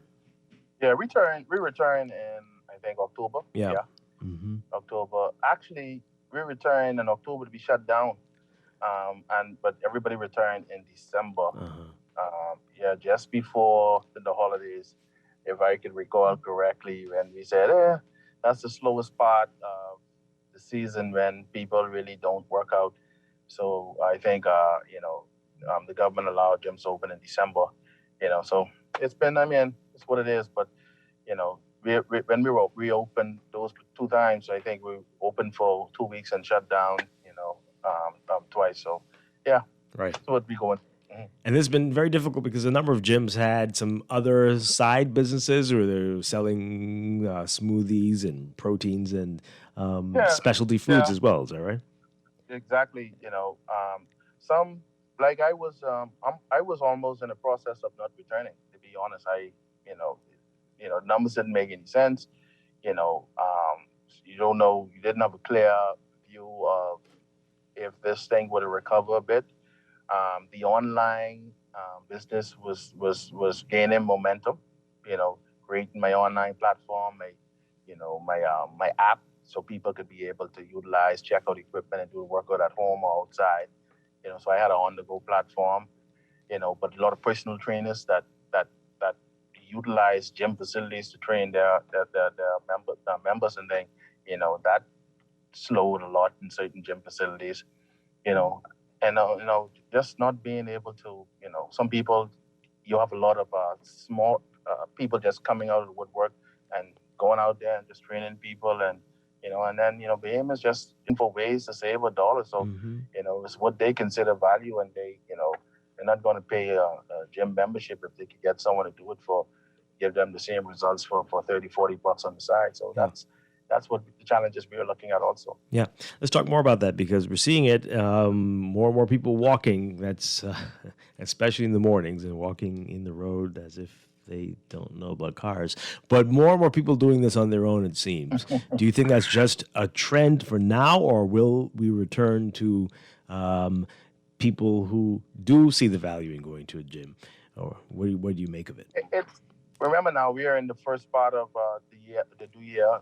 Every year, whether it's COVID or not, that's the time of year where it's a new resolution. And, between January and April, it's a busy time, a year in the industry where people want to work out. They feel that this is new goals and everything. So you're going to see people out in droves walking the first part of the year. So that wasn't a bit of a surprise, getting into a fitness regimen in January, February. But, a lot of people are, that number increased based on people not wanting to enter a facility. So you got a lot of outdoor boot camps popped up. People are doing personal training outside now with clients who don't want to be indoors, So, and then people over the year have developed with YouTube videos, even Apple Watch now got their whole online subscription program where people just need a minimal piece of equipment, and they can put their iPhone up and basically follow a program with a personal trainer for $10 a month outside, and put the phone up and get instruction on their phone, and buy a dumbbell or kettlebell and get to work. Exactly. So people have knowledge of doing that particular thing, and now a year in, a lot of people got disciplined and doing it on their own. Right. Don't need no one to motivate them anymore because they've been doing it so long. So that's what we're fighting with. Wow. So that's on the low end, and then you've got the fancy equipment, the Pelotons and the mirrors and all these things. Yeah, exactly. So it's coming at you from all different angles. Yeah. But those particular industries took hits too. Especially like Soul Cycles and those particular where they require so many people to be in a facility. They make money off of volume. Off of volume. Peloton and their stock increased because a lot of people bought bikes. Yep. We had a surge in gym equipment. Couldn't even find a dumbbell anywhere during the pandemic. Sold out. People were tripling and quadrupling the prices on those particular equipment. I even had my gym was empty. Like I allowed people to come in and take equipment home, and that's what I did personally for my membership to keep them engaged so that they that's perceived value. So hopefully I can get them back when we were allowed to reopen. So I haven't lost a lot of members that way, but some people haven't returned to the facility. Yeah. But I still have a lot of them online doing an online program. Right. Once we get over this, more people get vaccinated, if that's what it's going to take. Do you think people will be comfortable again, or has this created a shift that people will say, I can save money, I can do this on my own, I can find a YouTube video or even my local guys and watch them online, but do this at home? The shift has happened. The shift has happened in the industry. The fitness industry has evolved. You can see by the big brands, everybody's moving to the online space. If you don't have an online platform where someone can use an app to track the workouts, to say, man, I might just want to come to the gym for 2 days a week and not be exposed to them for 5 days. There's somewhere I can do a workout at home. You should have that particular option for them. So you have to give options now. What I've learned also that we as coaches and as fitness trainers, a lot of people got frustrated because when this shift happened, a lot of them was not experienced in being in in an online space or being on camera or knowing how to produce a quality video to put online. Yep. See, I've been in that business for a long time also. That's right. So I was able to pivot right away, and outside of doing fitness, I also do video production. So I could record and do a quality production and post it online. Where people had that issue, and presenting themselves on camera is a different option. So now, when you can get away with telling the person 10 reps and count to 10 for them, no, you have to explain exactly what it is that you're doing. This particular worker group, we're gonna, you have to basically be an explainer and come across as comfortable on camera. So a lot of people got frustrated, and a lot of people don't want to even do that online on video. So you got some good people out there doing it. Bowflex Barbie is doing it. She's very excellent at that. Yeah. You got Keith Hinzies, and so you got a lot of people who transition online, and they're doing very well in that online space. If you have any questions for Charles Johnson, give us a call, 323-6232, 325-4316, 325-4259. Tweet us, Facebook us, text us. We'll get to that text we got in just a bit. But do you think, is it too early to proclaim that the gyms are not long for this world as we see a shift coming? Is it too early to say that? No, we're here. We're here. I think the global gym, with that space where people go in and have to figure out what they need to do. People ask questions now. People, when they spend their money, they want value. I think we got away with not giving that value. We got away with people paying a membership and coming in there and doing what they want to do. Now, you got a guy over there who's charging $40 to $50, and he's basically training 3 and 4 people at the same time and giving them value, showing them what to do and motivating them. And then you charging $150 over there just to come in and you figure out what you need to do in the space. That's finished with. People want to know that everybody's trying to hold their money, and they want to know that when I spend this money, what am I getting in return? So I had to do relook at my business and say, hey guys, you get an app, you need a piece of equipment, you can check it out. You want to do online, you come into the facility. If you don't want to come to the facility, you got open gym, you can come in at these particular times, and the programming is there for you on the screen. So you know that you're in there, but you also have the exact same program in the class at. So it's different. You can still, gyms are still here, but I think a lot of people got to shift the focus on the product offering that exists in these facilities.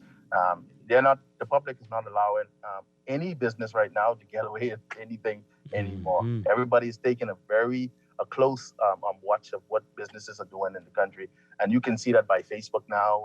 You're under a microscope, and people could go elsewhere. That's just what it is. Yeah. Well, everybody's had to adapt. Everybody's had to make some adjustments. Everybody had to adapt. Yes. Wow. So what do you see as the future over the next 6 months, over the next year or two? What are we going to look like? Are we going to be back to where we were at some point? No. I think this virus is around.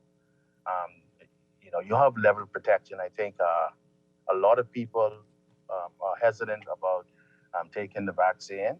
So, if you're hesitant about taking the vaccine, then you got to build up another level of protection. And that's where eating quality foods and then exercising come into play. Building a healthy immune system. If you're not going to take the vaccine, then the next level of protection is, getting into a quality lifestyle, changing your lifestyle. And obviously, we know exactly the numbers in the country as it relates to 70% of this population has some type of NCD, and the vaccine is just here. But encouraging, even having a national program where we can encourage people to change their lifestyle, because that's the bigger issue in the country. And that's what we have to look at as a gym, not even a gym community, but health and fitness professionals. Great stuff there, Charles Johnson. We are hoping for the best for you and for all of your colleagues. How do people reach out to you? How do people get more information about what you are offering? Yeah, I'm so easy to find. Right now, I'm doing a lot of. I'm doing a lot of online challenges where people don't even have to come into the facility. I have a group of people right now. They have never, from January, they haven't been in the facility. They sign up for a challenge, and it's nutrition, and they log their stuff via an app. They meet once a week outdoors, either by Fresh Market or at their facility for online boot camp, outdoor boot camp once a week. All their workouts are online and placed into an app. And so that if you feel that you don't want to be in the facility, you can, be a part of the community where, you can check in with me daily. And, I think the part of this whole thing is more about engaging people and making people feel that, that you don't have to be in the facility, so that's what I'm trying to accomplish, is that trying to get people to feel comfortable with exercising and not staying away, doing something to keep moving and to build their immune system and stay healthy until they feel comfortable to return to some sense of normalcy during this period. Excellent advice there, Charles Johnson. Pleasure talking to you. Good stuff. Out the Box Fitness. Thank you very much for sharing your views with us today. Hope to talk to you again soon. Thanks a lot. All right. And that is it for Morning Blend Business today. We're back tomorrow morning, 9, following Morning Blend right here on Guardian Radio 96.9. Dwight Strachan, have a great day. Stay tuned for On the Clock with Aaron Green next.